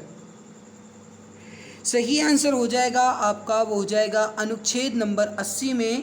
ऑप्शन बी यहाँ पर आपका बिल्कुल सही आंसर, करेक्ट आंसर आपका हो जाएगा। अगला प्रश्न है आपके सामने, सुमेलित नहीं है। पहली बात तो गाइस यहाँ पर सुमेलित नहीं बल्कि होना चाहिए सुमेलित है, ठीक है। अब आप देखो सुमेलित है कि यहाँ पर बात कर रहा है, चीन की संसद का नाम जो है ये नेशनल पीपुल कांग्रेस, बिल्कुल गलत, ये है ही नहीं। दूसरा ऑप्शन देखो, अफ़गानिस्तान की संसद का नाम जनरल असेंबली नहीं बल्कि अफ़गानिस्तान का संसद का नाम क्या है मेरे प्यारे भाई, शोरा है, तो ये भी गलत। फिर देखो बांग्लादेश की संसद का नाम है जातीय संसद, हाँ ये बिल्कुल सही लिखा गया है। तो ऑप्शन नंबर सी यहाँ पर राइट होगा। देखो यहाँ पर ये सुमेलित है पूछना चाहिए था, ठीक है, यहाँ पर ये नहीं, गलत है, टाइपिंग मिस्टेक हो गया, माफ़ करना इसके लिए। सुमेलित है पूछना चाहिए था, तो ऑप्शन नंबर सी यहाँ पर आपका बिल्कुल राइट आंसर हो जाएगा। ओके, अगला प्रश्न आपके सामने है, इसको आप देखिए। सूची फर्स्ट तथा सूची सेकंड को सुमेलित करें, नीचे दिए गए कूट से सही विकल्प का चयन कीजिए। आपको यहाँ पर गाइस कुछ संस्थान के नाम दिए गए हैं और उसके बाद उनके संबंध में आपको गाइस फिर से स्थान का नाम दिया गया है। अब आपको यहाँ पर ये बताना है राइट आंसर क्या हो जाएगा। इसके लिए आप 2 सेकंड 3 सेकंड का समय भी ले सकते हो। तो ध्यान दीजिएगा मेरे प्यारे भाई, भारतीय मृदा संस्थान जो है ये है कहाँ पर, तो याद रखिएगा ये है भोपाल में। केंद्रीय आलू संस्थान कहाँ पर है, ये है आपका शिमला में। केंद्रीय शीतोष्ण बागवानी संस्थान ये है गाइस आपका उधर गाइस जम्मू कश्मीर श्रीनगर में है। और गन्ना प्रजनन संस्थान कहाँ पर है, तो ये है आपका कोयम्बटूर में, ठीक है। भारतीय मृदा विज्ञान संस्थान कहाँ है, भोपाल में है। तो क्या होना चाहिए आपका मेरे प्यारे भाई, 2 1 4 और 3, तो 2 1 4 3 किस ऑप्शन में है, ऑप्शन नंबर सी बिल्कुल राइट हो जाएगा। जो भी डियर प्यारे भाई ऑप्शन सी बता रहे हैं बिल्कुल सही आंसर आपका हो जाएगा। अगला प्रश्न आपके सामने है, निम्न में से कौन सी रचना महात्मा गांधी की नहीं है? ऑप्शन दिख गया हो तो नकल बिल्कुल भी नहीं करना, ठीक है, वो ऊपर कर दिए थे तो आपको हो सकता है दिख गया हो, बताइए। तो देखो गाइस कौन सी रचना महात्मा गांधी की नहीं है आपसे कह रहा। पहला ऑप्शन देखो, हिंद स्वराज महात्मा गांधी जी की है। सत्य के प्रयोग, ये भी महात्मा गांधी जी की रचना है। दक्षिण अफ्रीका के सत्याग्रह का इतिहास, ये भी महात्मा गांधी जी की ही रचना है। जबकि बॉम्बे क्रॉनिकल जो है गाइस ये महात्मा गांधी की रचना नहीं है। तब ये किसकी है? तो ये है गाइस फिरोज शाह मेहता। ये गाइस बॉम्बे क्रॉनिकल जो है ना, ये रचना नहीं बल्कि एक अंग्रेजी समाचार पत्र है और इसके संस्थापक हैं फिरोज शाह मेहता। ठीक है, तो राइट आंसर यहाँ पर क्या हो जाएगा आपका? बॉम्बे क्रॉनिकल बिल्कुल करेक्ट आंसर हो जाएगा। अगला प्रश्न आपके सामने है, सुमेलित नहीं है। ध्यान दीजिएगा, नहीं यहाँ पर बात कर रहा है। क्वेश्चन एग्जाम की दृष्टि से आपका इंपॉर्टेंट है। माय डियर स्टूडेंट, अगर आप चैनल पर पहली बार विजिट किए हैं तो प्लीज़ आपसे रिक्वेस्ट है आप चैनल को सब्सक्राइब जरूर कर लीजिएगा। क्लास के स्टार्टिंग में मैंने आप सभी को बता दिया है कि जो भी प्यारे भाई बहन यूपीट्रिपलएससी पीटी की तैयारी कर रहे हैं उन सभी के लिए डेली सुबह 4 बजे प्रैक्टिस सेट दिया जाता है टेलीग्राम चैनल पर। टेलीग्राम चैनल के बारे में आप जानते ही हैं, exam Guruji bye Arvind sir के नाम से है, आप ज्वाइन कर सकते हैं। वहाँ पर आपको डेली सुबह 4 बजे प्रैक्टिस सेट मिलता है, आप वहाँ से भी अपनी तैयारी को बहुत ही बेहतर कर सकते हैं। ठीक है, तो आप टेलीग्राम चैनल को जरूर ज्वाइन कर लीजिएगा। देखो पहला ऑप्शन देखो, आनंद भवन जो है ये प्रयागराज में है या कहा जाए इलाहाबाद में है, बिल्कुल सही है। इंडिया गेट नई दिल्ली में है, ये भी आपका सही है, ऑप्शन बी भी आपका राइट हो जाएगा। गेटवे ऑफ इंडिया मुंबई में है, ये भी आपका सही है, मतलब ऑप्शन नंबर सी भी आपका राइट हो जाएगा। 2.5 दिन का झोपड़ा जो है गाइस ये दिल्ली नहीं बल्कि 2.5 दिन का झोपड़ा जो है ये कहाँ पर है मेरे प्यारे भाई? तो ये है आपका अजमेर में। ठीक है, गुलाम वंश के संस्थापक कुतुबुद्दीन ऐबक के द्वारा इसके निर्माण करवाया गया था। तो 2.5 दिन का झोपड़ा जो है ये दिल्ली नहीं बल्कि अजमेर में है, तो ऑप्शन नंबर डी यहाँ पर आपका बिल्कुल राइट आंसर हो जाएगा। अगला है कि निम्न में से किस संगठन का मुख्यालय जेनेवा में नहीं है? आपसे ये प्रश्न पूछ रहा है कि इसमें किस संगठन का मुख्यालय जेनेवा में नहीं है। ऑप्शन ए विश्व मौसम विज्ञान संस्थान, और ऑप्शन बी है यूनेस्को, ऑप्शन सी है अंतर्राष्ट्रीय श्रम संगठन, ऑप्शन डी है विश्व स्वास्थ्य संगठन। देखो जेनेवा में गाइस विश्व मौसम विज्ञान संगठन का भी मुख्यालय हेडक्वार्टर है, अंतर्राष्ट्रीय श्रम संगठन का भी हेडक्वार्टर है और विश्व स्वास्थ्य संगठन का भी हेडक्वार्टर जेनेवा में ही है। जबकि यूनेस्को का गाइस हेडक्वार्टर कहाँ पर है? तो यह है फ्रांस की राजधानी पेरिस में। कहाँ पर है मेरे प्यारे भाई? फ्रांस की राजधानी पेरिस में, तो ऑप्शन बी यहाँ पर आपका बिल्कुल राइट आंसर हो जाएगा। अगला आपके सामने सुमेलित नहीं है, ध्यान दीजिएगा, नहीं है बात कर रहा है, जल्दबाजी नहीं करेंगे। ठीक है, पहला ऑप्शन देखो प्रिंस नामक पुस्तक के लेखक है मैकियावेली, बिल्कुल सही है। रिपब्लिक नामक पुस्तक के लेखक अरस्तु नहीं बल्कि ये होना चाहिए आपका प्लेटो। ठीक है, क्योंकि रिपब्लिक नामक पुस्तक के लेखक कौन है भैया? प्लेटो हैं, अरस्तु नहीं है, तो ऑप्शन नंबर बी यहाँ पर आपका बिल्कुल राइट आंसर हो जाएगा। जबकि अन टू द लास्ट के लेखक हैं जॉन रस्किन, बिल्कुल सही है। एशियन ड्रामा के लेखक है गुन्नार मिडल, भी ये भी सही है। ठीक है, तो यहाँ पर रिपब्लिक के गाइस जो हैं ये अरस्तु नहीं बल्कि प्लेटो होना चाहिए, ऑप्शन नंबर बी यहाँ पर आपका बिल्कुल राइट आंसर हो जाएगा। ठीक है, अगला प्रश्न है गाइस, ये क्या कह रहा है देखिए, 66 से 70 तक नीचे दिए गए दंड आरेख का ध्यानपूर्वक अध्ययन कीजिए और इस पर आधारित निम्नलिखित प्रश्नों के उत्तर दीजिए। यहाँ पर गाइस आपका दंड आरेख से संबंधित क्वेश्चन आया हुआ है, इसको आप समझने की कोशिश कीजिएगा। यहाँ पर आपके सामने गाइस विभिन्न देशों की जन्म दरें दी गई हैं। यहाँ पर जन्म दर दिया गया है प्रति 1000 के रूप में और यहाँ पर देश का नाम लिखा गया है। ठीक है, पहला प्रश्न आपसे क्या कह रहा है, किस देश की जन्म दर जर्मनी की जन्म दर से 25% अधिक है? तो पहले तो आप यहाँ पर देखो जर्मनी की जन्म दर कितनी है? 16% है। इसका हम क्या निकालेंगे मेरे प्यारे भाई? 25% निकालेंगे, यानी कि 100 से यहाँ पर भाग दे देंगे। ठीक है, 25 से आप इसका गुना करें गाइस, भाग देंगे तो 25 कम 25, 25 चौका 100 हो जाएगा।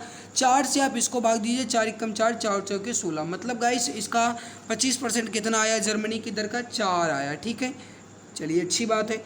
जर्मनी का गाइस जो यहाँ पर जन्म दर है ये कितना दिया गया? 16 दिया गया। अब इस 16 को हम 4 में ऐड कर लेंगे, कितना हो जाएगा आपका? 20 हो जाएगा।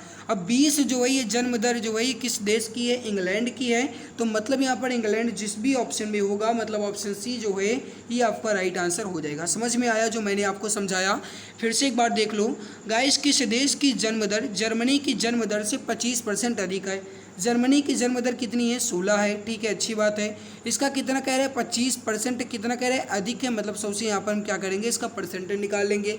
25 से इसको हम कट किए गाइस, 25 से कम 25, 25 चौका 100 हो जाएगा। 4 से इसको कट किए, 4 चौका 16, यानी कि इसका 25% 4 आया। जर्मनी की जन्म दर में मैंने इसको ऐड कर दिया, 16 4 20 आया। 20 किसका है, इंग्लैंड का है, तो यहाँ पर आपका इंग्लैंड वाला ऑप्शन बिल्कुल राइट आंसर हो जाएगा। समझ में आ गया होगा आपको।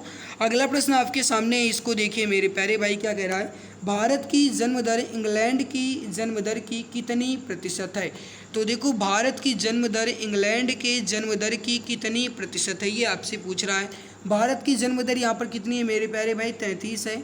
इंग्लैंड की जन्म दर यहाँ पर कितनी है, कहाँ गई इंग्लैंड, इंग्लैंड कहाँ गया भैया, 20 है। तो यहाँ पर आप देखो, भारत की जन्म दर इंग्लैंड के जन्म दर की कितनी प्रतिशत है, आपसे ये प्रश्न पूछ रहा है। चलिए, भारत की जन्म दर कितनी दी गई भैया, 33 दी गई। इंग्लैंड की जन्म दर कितनी दी गई, 20 दी गई। प्रतिशत में बात कर रहा है, मतलब मुझे इसका परसेंटेज निकालना होगा, ठीक है।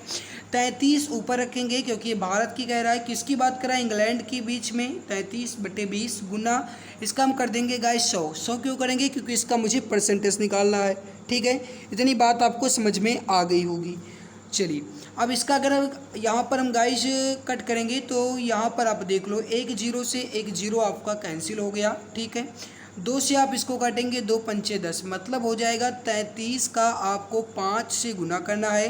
5 दे 15 के 5 हासिल 1, और फिर 5 दे 15 और 1 16, यानी 165% क्या है इसकी गाइस जन्म दर हो जाएगी। तो जिस भी ऑप्शन में मुझे 165% दिखेगा वही हमारा सही आंसर हो जाएगा।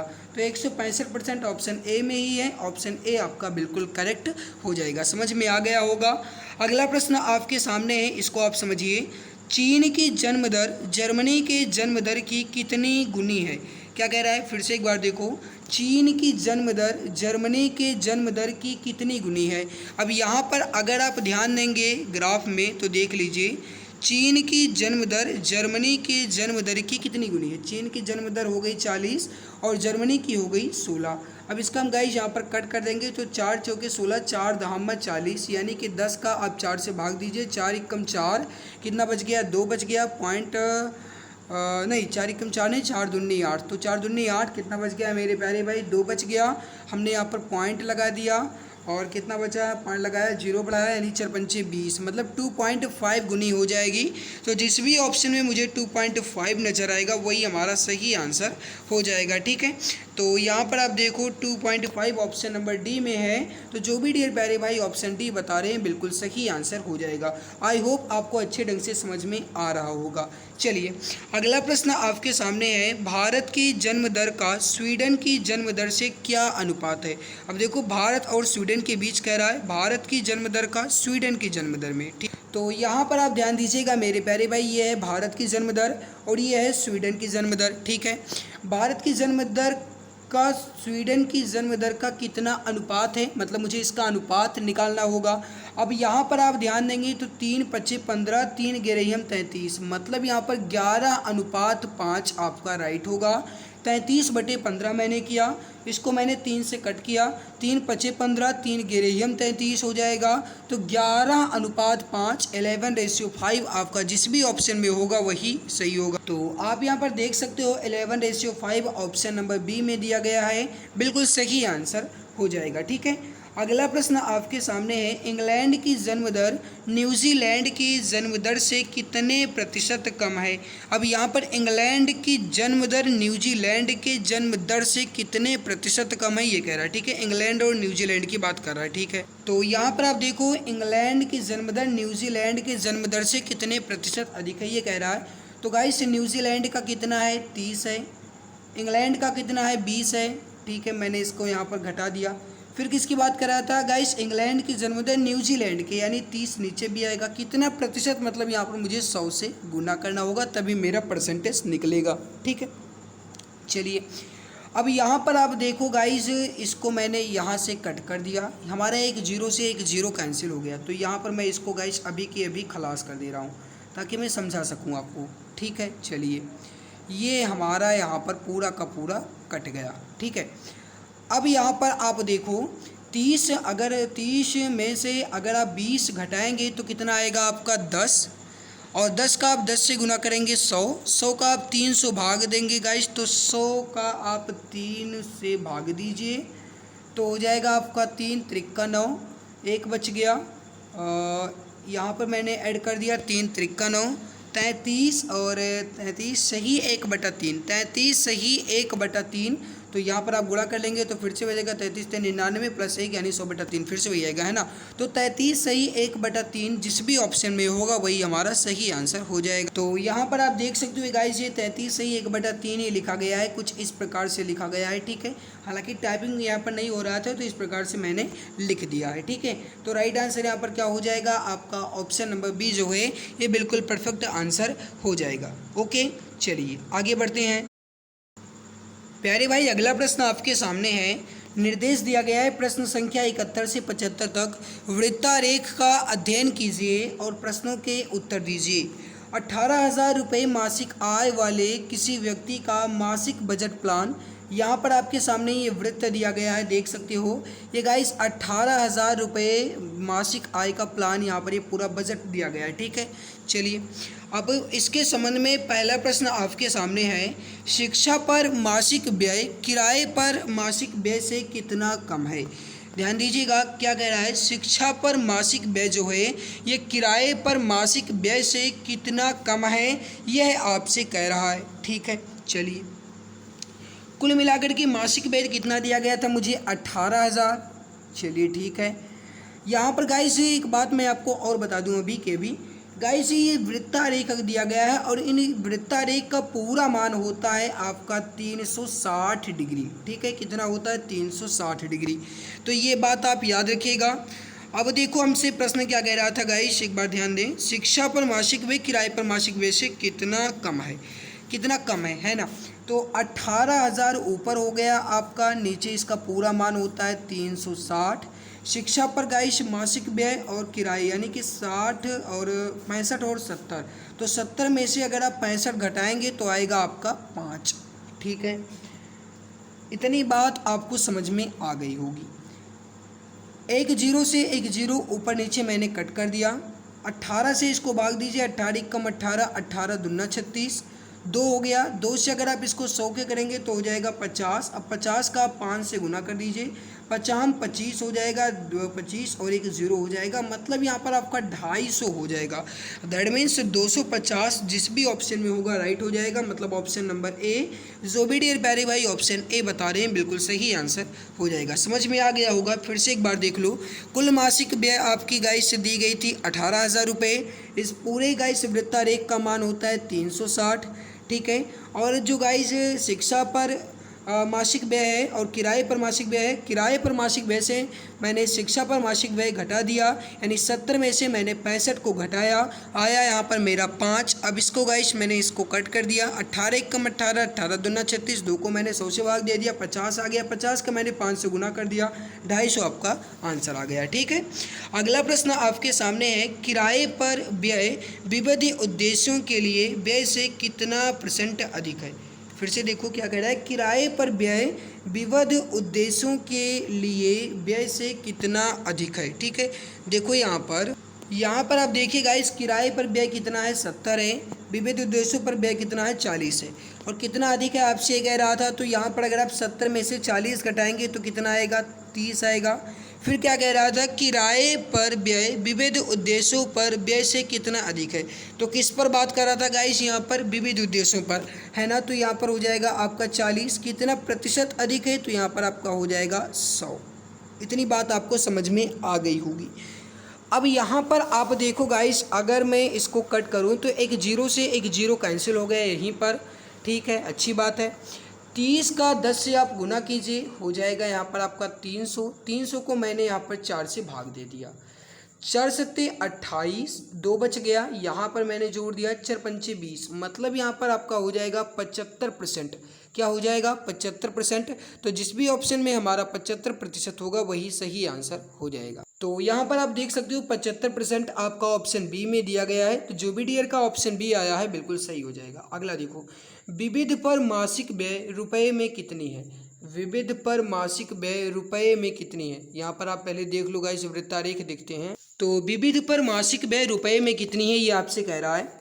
कुल मान गाइस, कुल मासिक व्यय कितना दिया गया था 18,000, आपने ऊपर देखा ही। इसका पूरे का मान कितना होता है अभी मैंने आपको बताया गाइस 360, ठीक है, अच्छी बात है। विविध पर मासिक व्यय कितनी है 40 है। अब इसको रुपए में हम कर लेंगे तो यहाँ पर आप देखो एक जीरो से एक जीरो मैंने यहीं से कैंसिल कर दिया। 18 एकम 18, 18 दूना 36, मतलब यहाँ पर हो जाएगा आपका 1000/2 गुने 4। 2 से आप इसको भाग देंगे हो जाएगा 500, 500 का 4 में आप गुना करेंगे कितना हो जाएगा 2000। समझ में आ गया होगा आपको। कितना आपका आ गया टोटल 2000। जिस भी ऑप्शन में होगा वही हमारा सही हो जाएगा। तो आप यहाँ पर देख सकते हैं ऑप्शन नंबर सी आपका बिल्कुल करेक्ट हो जाएगा। अगला देखो, भोजन पर मासिक व्यय रुपए में कितनी है। भोजन पर मासिक व्यय रुपए में कितनी है, आइए हम वृत्तारेख यहाँ पर देख लेते हैं। तो यहाँ पर आप देख लो, भोजन पर मासिक व्यय रुपए में कितनी है 18,000 टोटल आपका है, 360 इसका मान होता है, भोजन पर 105 हो गया। समझ में आ गया होगा कि मैं ऐसा क्यों लिख रहा हूँ, ठीक है, क्योंकि गाइस विविध पर पूछा गया था, उसी के बेस पर भोजन पर पूछ लिया गया है, ठीक है। समझ में आ गया आपको।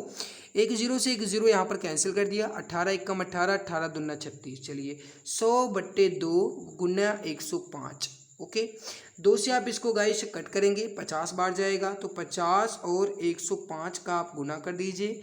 तो यहाँ पर गाइस 50 का 105 से नहीं बल्कि हम 105 का 5 से गुणा कर देंगे और उसके बाद जीरो ऐड कर देंगे, ठीक है। तो 5 गुणे 105, पच्चम 25 के 5 हासिल 2, 5 जीरो में जीरो यानी कि 2 के 2 और 5 एकम 5 और पीछे हम एक जीरो ऐड कर देंगे क्योंकि मुझे 50 से करना था। तो 5250 जिस भी ऑप्शन में होगा वही हमारा सही हो जाएगा। तो यहाँ पर आपका राइट क्या हो जाएगा, ऑप्शन नंबर डी बिल्कुल परफेक्ट हो जाएगा। अगला देखो, मासिक बचत शिक्षा पर मासिक व्यय से कितना अधिक है। क्या कह रहा है, मासिक बचत शिक्षा पर मासिक व्यय से कितना अधिक है, देख लेते हैं यहाँ पर। तो कुल मिलाकर के मान कितना था मेरे प्यारे भाई 18,000, अच्छी बात है। 360 पूरा मान आता है, मैंने आपको बताया ही। अब देखो यहाँ पर मासिक व्यय और फिर शिक्षा पर व्यय से कितना अधिक है। अगाइस मासिक व्यय मतलब कुल मिलाकर के बजट, शिक्षा पर 65, 80 माइनस 65, इसका गाइस यहाँ पर अगर मतलब अंतर निकालेंगे तो आएगा 15, यहाँ पर मैंने लिख दिया 15, ठीक है। एक जीरो से एक जीरो कैंसिल हो जाएगा। 18 एकम 18, 18 दूना 36, 100/, कितना हो जाएगा आपका 2 और गुने 15। 2 से आप इसको कैंसिल कर दीजिए मेरे प्यारे भाई, 50 बार जाएगा। 50 का आप 15 से गुना कीजिए, तो 50 गुने 15, 15 पच्चीस 75 और एक जीरो आपका हो जाएगा, मतलब 750 रुपये आपका सही आंसर हो जाएगा, ठीक है। समझ में आ रहा होगा। हो सकता है कि मैं थोड़ा तेज चल रहा हूँ तो आप स्पीड स्लो कर लीजिएगा। 750 जिस भी ऑप्शन में है ऑप्शन सी बिल्कुल सही आंसर हो जाएगा। तो ये हमारा वृत्तारेख से संबंधित क्वेश्चन कंप्लीट हुआ। अब आगे हम देखते हैं और क्या दिया गया है। प्रश्न संख्या 76 से 80 दिए गए प्रश्न निम्नांकित तालिका पर आधारित है। तालिका को पढ़ करके प्रश्न के उत्तर देना है। ये रहा आपके सामने तालिका और इसको गाइस पढ़ना है, नीचे दिए गए प्रश्न का उत्तर देना है, ठीक है। लेकिन उससे पहले अगर आपने अभी तक क्लास को लाइक नहीं किया है तो जो भी डियर क्लास को लाइक नहीं किया मैं लाइक जरूर कर देंगे। जो चैनल पर पहली बार विजिट किया मैं सब्सक्राइब कर लेंगे ताकि आने वाली हर एक नई वीडियो की नोटिफिकेशन आपको टाइम टू टाइम मिला करे। तो ध्यान दीजिए गाइस, क्वेश्चन नंबर 76 में क्या कह रहा है, चावल का प्रतिवर्ष औसत कितना है। चावल का प्रतिवर्ष औसत कितना है। ये रहा आपका प्रतिवर्ष और ये रहा आपके सामने चावल। औसत की बात कर रहा है, मतलब इन दोनों गाइस ये पूरा का पूरा सभी वर्षों का योग और उसके बाद में कितने वर्ष हैं उसका भाग, ठीक है। चलिए अच्छी बात है। 230 धन 228 धन 235 धन 210 धन 225 धन 228, इसको पूरा को अगर आप ऐड करेंगे या फिर अगर आप इन सभी को पूरा का पूरा जोड़ेंगे गाइस तो ये आएगा आपका कुल मिलाकर के 1356। कितना आएगा 1356, जोड़ लीजिएगा आप, ठीक है। और कुल मिलाकर के वर्ष कितने दिए गए, यहाँ पर 6 दिए गए हैं, 6 से इसको हम भाग दे देंगे, ओके। इतनी बात आपको समझ में आ गई होगी। तो 6 कम 6 दूनी 12, एक बच गया यहाँ मैंने जोड़ दिया, फिर 6 दूनी 12, 3 बच गया यहाँ मैंने जोड़ दिया, 6 36, तो 226। और यहाँ पर गाइस कुल मिलाकर के कितने में दिए गए थे, सारे के सारे यहाँ पर माप टन में दिए गए थे। तो 226 टन जिसमें भी ऑप्शन में है ऑप्शन बी में बिल्कुल सही आंसर हो जाएगा। समझ में आ गया होगा आपको। अगला देखो, 1995-96 में पिछले वर्ष की अपेक्षा गेहूं उपज में कितने % की कमी। 1995-96 में पिछले वर्ष की अपेक्षा गेहूं की उपज में कितने % की कमी। तो गेहूं की बात ये रही, 95-96 यानी इसकी बात कर रहा है, ठीक। चलिए अच्छी बात है। अब यहाँ पर आप ध्यान दीजिए मेरे प्यारे भाई, परसेंटेज की बात कर रहे हैं। पहली बात 640 में से आप 595 पहली बात घटाइए, कितना आएगा आपका टोटल 45 आएगा।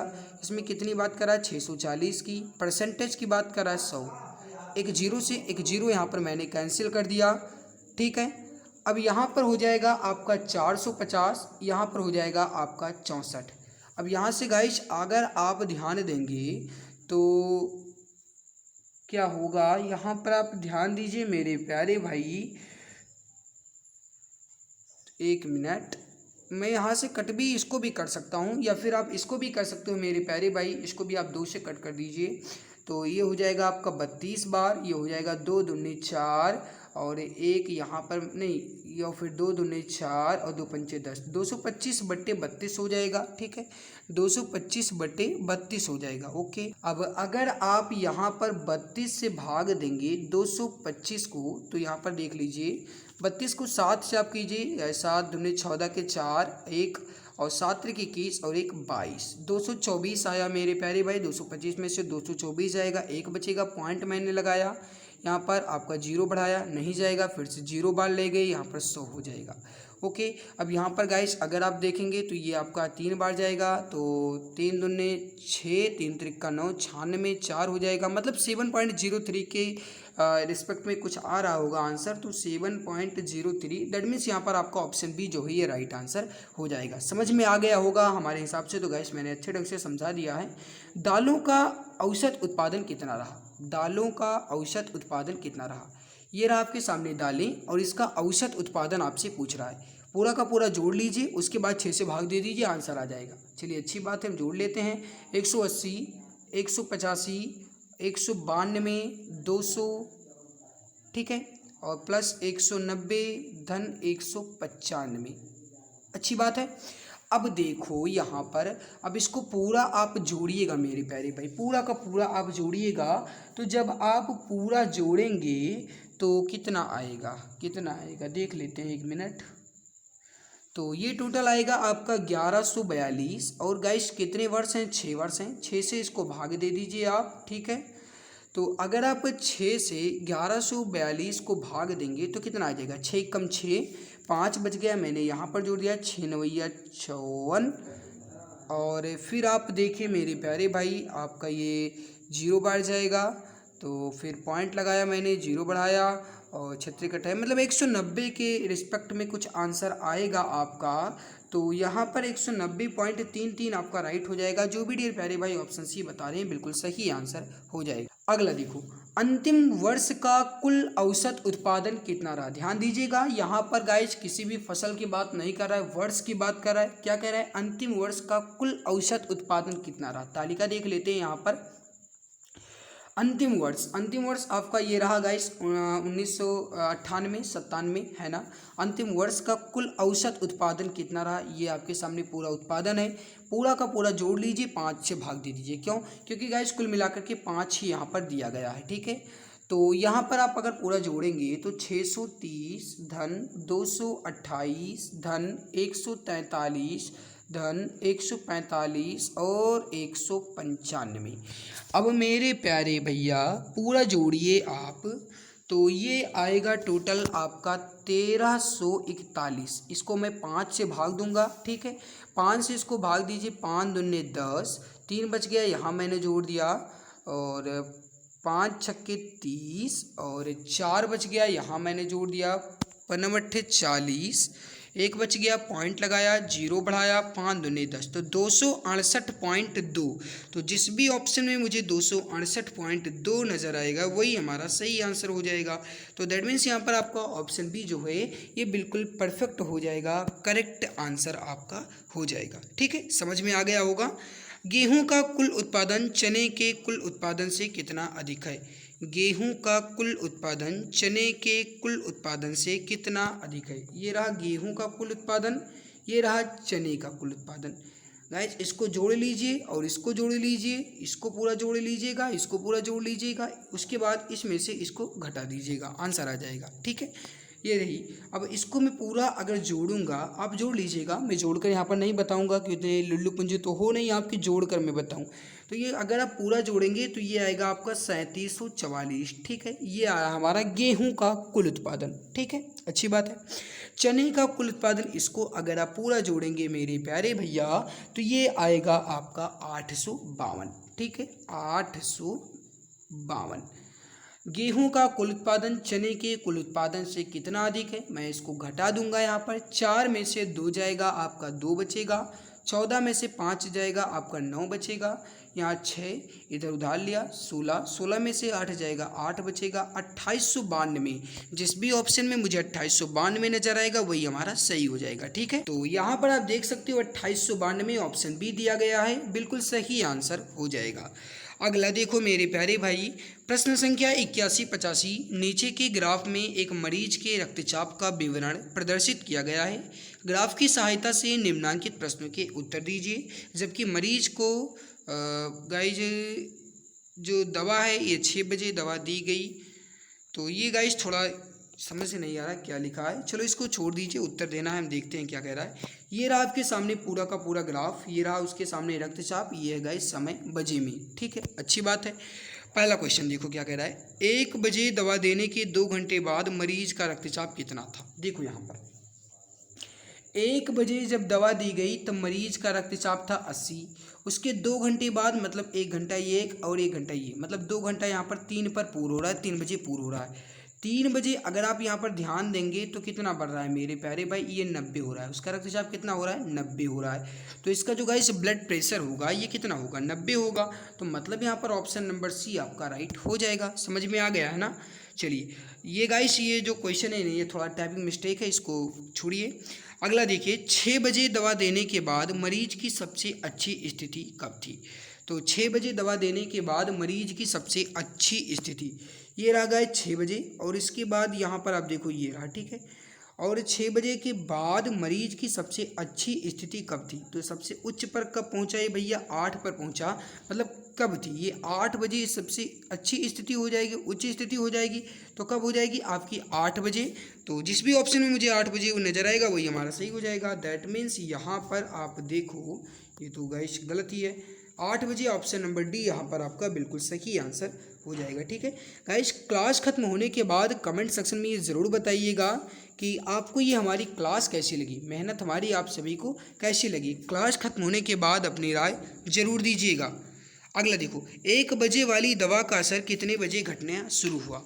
अब देख लेते हैं 1 बजे वाली दवा का असर कितने बजे घटना शुरू हुआ।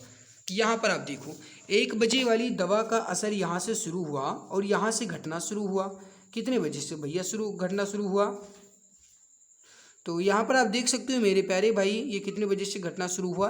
यहाँ पर देखो 4 बजे से। क्यों, क्योंकि फिर से देखो 1 बजे दवा का असर यहाँ से चढ़ा और उसके बाद देखो गाइस यहाँ से चढ़ता गया चढ़ता गया चढ़ता गया चढ़ता गया और उसके बाद ये यहाँ से नीचे हो गया। मतलब 4 बजे गाइस इसका दवा का असर क्या है, ये कम हो गया। तो यहाँ पर 4 बजे जिस भी ऑप्शन में होगा हमारा ना वही सही हो जाएगा। ये रहा आपके सामने ऑप्शन ए राइट हो जाएगा। अगला देखो, 6 बजे वाली दवा का असर कितने बजे घटना शुरू हुआ। 6 बजे वाली दवा का असर, भैया ये 6 बजे हमारी दवा शुरू हुई, घटना कब शुरू हुआ, 8 बजे से। बहुत आसान है, बहुत आसान है, बहुत आसान क्वेश्चन है। इस तरीके से क्वेश्चन आ जाए ना तो फोड़ के आ जाना एग्जाम में। बहुत आसान सारे क्वेश्चन है। ये रहा मैथमेटिक्स से संबंधित क्वेश्चन है, बहुत ईजी क्वेश्चन है, ये भी बहुत ईजी है। थोड़ा सा दिमाग लगाना है बस। इसका आंसर आप बताएंगे राइट आंसर क्या हो जाएगा। तब तक आप सभी प्यारे भाई बहन जिसने क्लास को लाइक नहीं किया है वो लाइक कर देंगे, जो चैनल पर पहली बार विजिट किए मैं सब्सक्राइब कर लेंगे। देखो यहाँ पर आप देखो गाइस, अगर आप इसके हल करें तो ध्यान दीजिएगा, आप इसमें गाइस दोनों पक्षों का वर्ग कर दीजिए। क्या करेंगे आप, दोनों पक्षों का वर्ग करेंगे। यहाँ पर मैं इसका स्क्वायर कर देता हूँ, इसका स्क्वायर कर देता हूँ। इसका अगर आप स्क्वायर करेंगे तो स्क्वायर से ये रूट हट जाएगा, तो बचेगा हमारा 1 + x/16। Okay, is equal to यहाँ पर अगर आप 13 का स्क्वायर करेंगे तो ये हो जाएगा हमारा 169, और अगर 4 का स्क्वायर करेंगे तो ये हमारा हो जाएगा 16। ओके, अच्छी बात है। फिर आप देखो गाइस यहाँ पर इस एक का हम यहाँ पर क्या कर देंगे, पक्षांतर कर देंगे। क्या कर देंगे, तो यहाँ पर आपको ये समझ में आ ही गया होगा, ठीक है, वो कट गया था, चलिए गाइस माफ़ कीजिएगा। देखो 1+x/16 हमारा आया था, 13×3 169 आया था, 4×4 16 आया था। इतनी आपको समझ में आ गई थी बात। एक का मैं यहाँ पर क्या करूँगा, पक्षांतर करूँगा, इधर आएगा हमारा किस में हो जाएगा, माइनस में हो जाएगा। ठीक है, अच्छी बात है। यहाँ पर मैं इसको एक को अभी के अभी खलास कर दे रहा हूँ और इस एक को मैं यहाँ पर क्या कर दे रहा हूँ भैया, ऐड कर दे रहा हूँ, जो कि माइनस में होगा। इतनी बात आपको समझ में आ गई होगी। इस एक का गाइस आप इसके साथ गुना कीजिए या कहा जाए एलसीएम लीजिए, बात एक ही है। यहाँ पर 16 हो जाएगा, ये पूरे के बटे हो जाएगा, ये पूरे के बटे हो जाएगा। 169 में से आप 16 घटाइए, कितना हो जाएगा आपका, यहाँ पर 1/16 बराबर हो जाएगा आपका 153/16। क्यों? क्योंकि 169 में से अगर आप 16 घटाएंगे तो 153 आएगा, 16 से 16 कट जाएगा, x बराबर हमारा कितना आ गया, 153। तो जिस भी ऑप्शन में 153 है बिल्कुल सही हो जाएगा। समझ में आ गया ना? फिर से एक बार देख लो आप गाइस, दोनों पक्षों का वर्ग कीजिए, ठीक है, इसका वर्ग इसका वर्ग, ये वर्ग से गाइस ये हमारा रूट कट गया, 1/x बचा, यहाँ पर 16 बचा। 13 का वर्ग मैंने किया 169 आया, 4 का वर्ग किया मैंने 16 आया। इसका एक का गाइस हमने इसका एक का यहाँ पर मैंने पक्षांतर कर दिया, इस 16 का गाइस मैंने इसमें गुना किया, 16 हो गया, ये पूरे के बटे हो गया, 16 हो गया।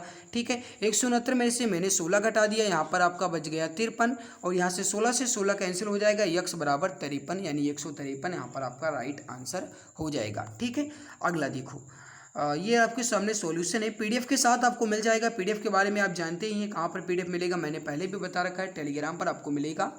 अब देखो ये वाला गाइज, अगर आप इस क्वेश्चन को ध्यान देंगे, थोड़ा सा दिमाग को प्रेशर डालेंगे तो बहुत आसानी से हो जाएगा। देखो 0.07 का स्क्वायर है, फिर माइनस है 0.03 का स्क्वायर, फिर वही नीचे है 0.07 माइनस 0.03। ओके, 0.07। अब आप अगर इसका वर्ग करेंगे तो बहुत ही लंबा लग तो जाएगा लेकिन लेंथी बहुत हो जाएगा, लेकिन हमें एग्जाम में इतना टाइम नहीं मिलता।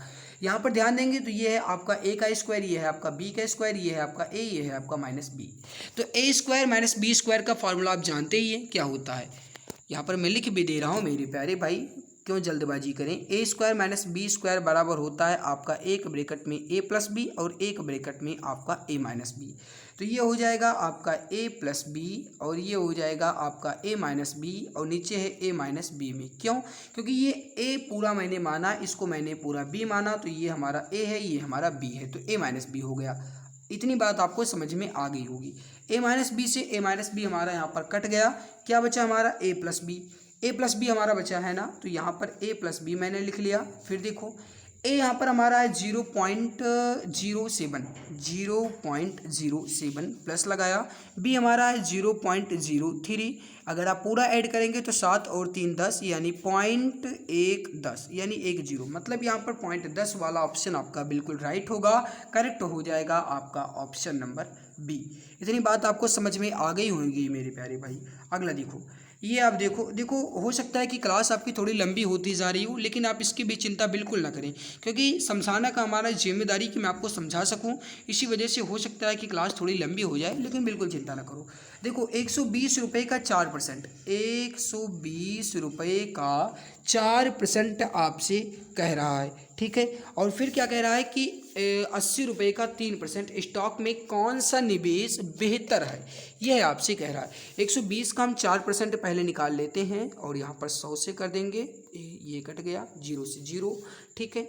तो यहाँ पर 12 का 4 से आप गुना करेंगे तो हो जाएगा आपका 48/10, अगर आप इसका भाग देंगे तो हो जाएगा आपका 4.8, ठीक है। तो यहाँ पर 120 वाला हमारा कितना आया भैया, 4.8। चलिए इसको एक साइड में रख देते हैं। 80 का आप 3% निकाल लीजिए, यहाँ पर 80 गुना 3/100, 1 से 1 यहाँ पर कट जाएगा, 8 त्रिक 24 हो जाएगा। 24 को हम 10 से भाग देंगे, 2.4 हमारा 80 वाला आ जाएगा। अच्छी बात है। कौन सा निवेश बेहतर है, सबसे ज़्यादा किसका आ रहा है, 4.8 का आ रहा है, मतलब 120 रुपये वाला, मतलब पहला वाला आपका राइट हो जाएगा। तो जो भी यहाँ पर बता रहे हैं पहला ऑप्शन ए बिल्कुल सही आंसर हो जाएगा। ठीक है, समझ में आ गया मेरे प्यारे भाई, चलिए अच्छी बात है। अगला देखो, एक स्कूल में 34 छात्रों का माध्य भार 42 किलोग्राम है। यदि अध्यापक का भार भी शामिल कर दिया जाए तो माध्य भार 400 ग्राम बढ़ जाता है। अध्यापक का भार किलोग्राम में ज्ञात कीजिए। ध्यान दीजिएगा, एक स्कूल में 34 छात्रों का माध्य भार कितना है, 42 किलोग्राम है।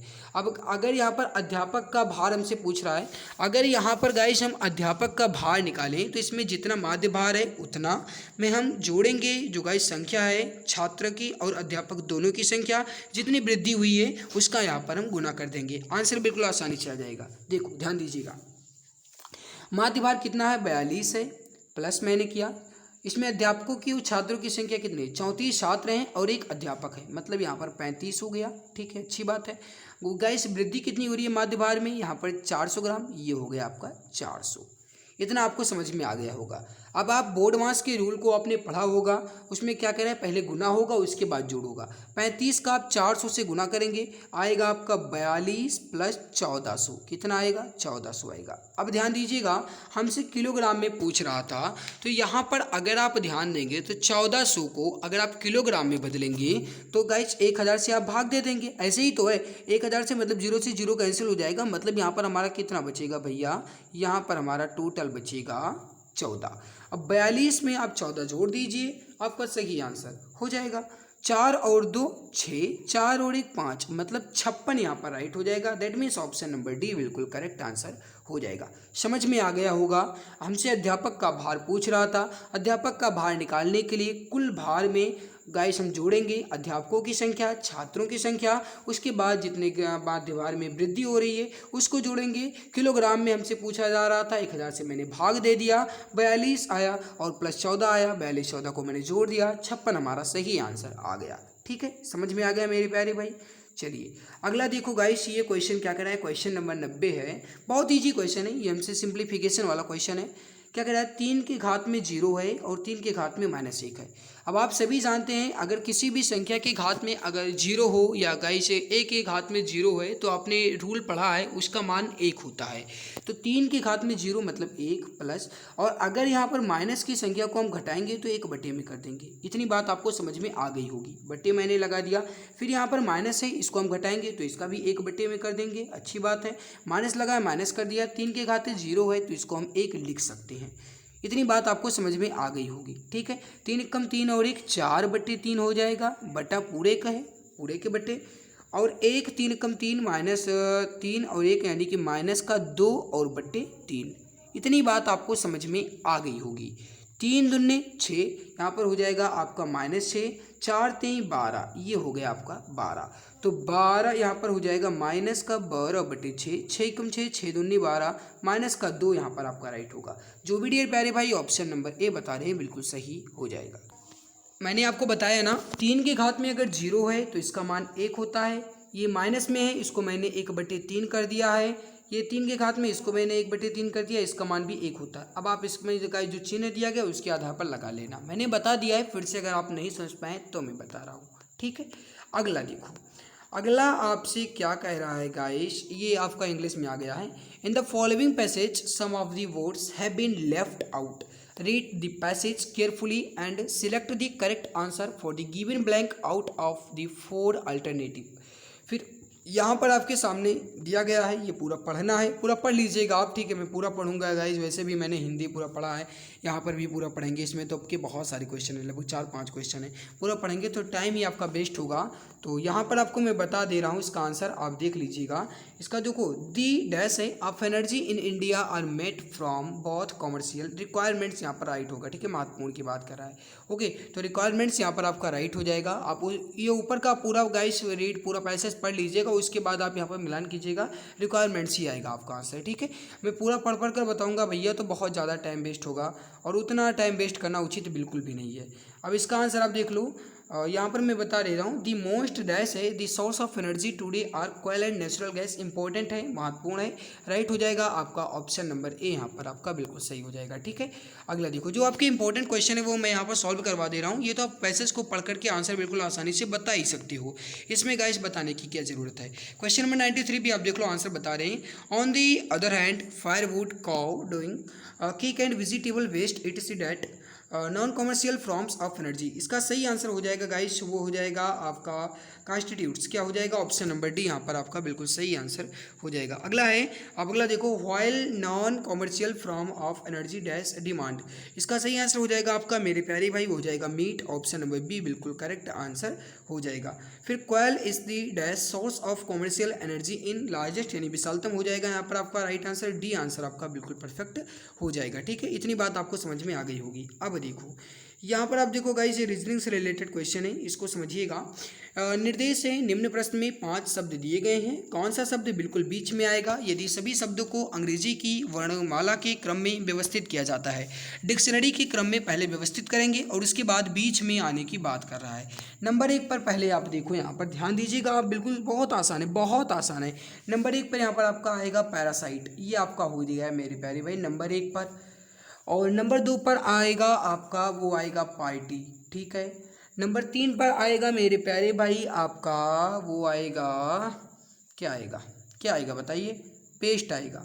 और नंबर 4 पर आपका आएगा पीटल, क्या आएगा भैया, पीटल। और नंबर 5 पर प्रिक। ये बात आपको समझ में आ गई होगी। डिक्शनरी से आप मिलान कर लीजिएगा भैया, पहले तो आएगा आपका PAR, फिर उसके बाद ए आएगा, है ना, टी तो आनेगा नहीं, उसके बाद आर के बाद फिर एस तो आएगा, है, तो मतलब ए 1 2 4 5 3 इस तरीके से हुआ। अब आप यहाँ पर लिख लो 1 2 3 4 और 5, बीच में कह रहा, बीच में हमारा तीसरा शब्द आया, तीसरे पर क्या आया हमारा, पेस्ट, मतलब ऑप्शन डी यहाँ पर आपका राइट हो जाएगा। समझ में आ गया होगा, या आप जिस भी लॉजिक लगाना चाहें, जिस तरीके से भी लॉजिक लगाना चाहें लगा सकते हैं। अगला देखो, ये प्रश्न क्या कह रहा है, रीजनिंग का ये भी क्वेश्चन है। क्वेश्चन क्या कह रहा है, 6 मित्र हैं MNOP तथा R एक वृत्त में खड़े हैं, N जो है वह O के, चलो अभी यहाँ पर छोड़ो, क्या कह रहा है, 6 मित्र हैं, चलिए अच्छी बात है। यहाँ पर पहले हमें एक वृत्त बना लेते हैं, ये लीजिए भैया, ये रहा आपके सामने पूरा का पूरा वृत्त, ये मैंने बीच में इसका सेंटर रख दिया। 6 मित्र हैं, 1 हो गए, 2 हो गए, 3 हो गए, 4 हो गए, 5 हो गए, 6 हो गए, ये 6 मित्र हैं, अच्छी बात है। एन जो है वह ओ और पी के बीच में है, यहाँ पर मैंने अगर एन रखा तो यहाँ पर ये ओ हो जाएगा, यहाँ पर ये पी हो जाएगा। क्यों, क्योंकि कह रहा है एन जो है भैया ये ओ और पी के बीच में है, तो यहाँ पर एन हो गए, ये ओ और पी के बीच में हो गए कि नहीं हो गए, हो गए, है ना। फिर देखो एम जो है वह ओ और क्यू के बीच में है, तो यहाँ पर एम जो है वह किसके बीच में, ओ और क्यू के बीच में, ये हो गया एम और ये हो गया हमारा क्यू। क्यों, क्योंकि ओ और क्यू के बीच में एम हो गया। इतनी बात आपको समझ में आ गई होगी। फिर क्या कह रहा है, आर और पी एक साथ खड़े हैं, यहाँ पर हमारा आर ही बचेगा। अब आप मिलान कर लो एक बार फिर से, एन ओ पी के बीच में है, जो गाइज एन है ये ओ और पी के बीच में है, बिल्कुल सही है। फिर कह रहा है एम ओ क्यू के बीच में है, एम जो है ये ओ और क्यू के बीच में, ये भी सही हमारा निकला।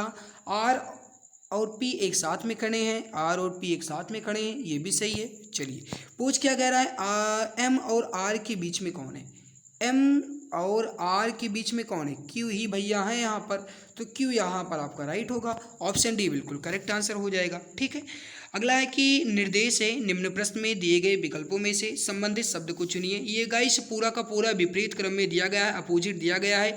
ई का वी, जे का क्यू, ओ का एल, टी का जी, है ना। ये जो गाइस अल्फ़ाबेट होता है ना, 1 से M तक लिखते हैं, उसके बाद विपरीत क्रम में लिखते हैं, तो वही आपका विपरीत दिया गया है। बी का क्या होता है, वाई होता है, जी का होता है टी, एल का होता है ओ, और क्यू का होता है जी।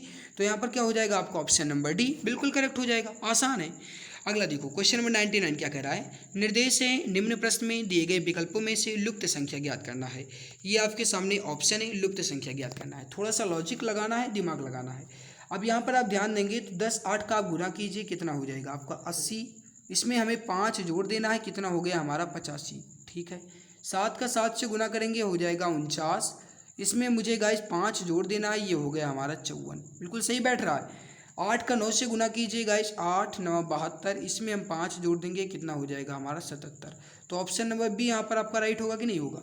ऑप्शन नंबर बी यहाँ पर 77 भरा जाएगा ना, तो ऑप्शन बी यहाँ पर आपका करेक्ट आंसर हो जाएगा। ठीक है, अगला कि दिए गए वर्ग में कुल कितने त्रिभुज हैं। ये आपके सामने गाइस ये एक वर्ग है, इसमें त्रिभुजों की संख्या आपको ज्ञात करना है। ध्यान दीजिए, एक त्रिभुज ये हो गया, एक त्रिभुज ये हो गया, एक ये हो गया, एक ये हो गया, एक ये हो गया और एक ये हो गया।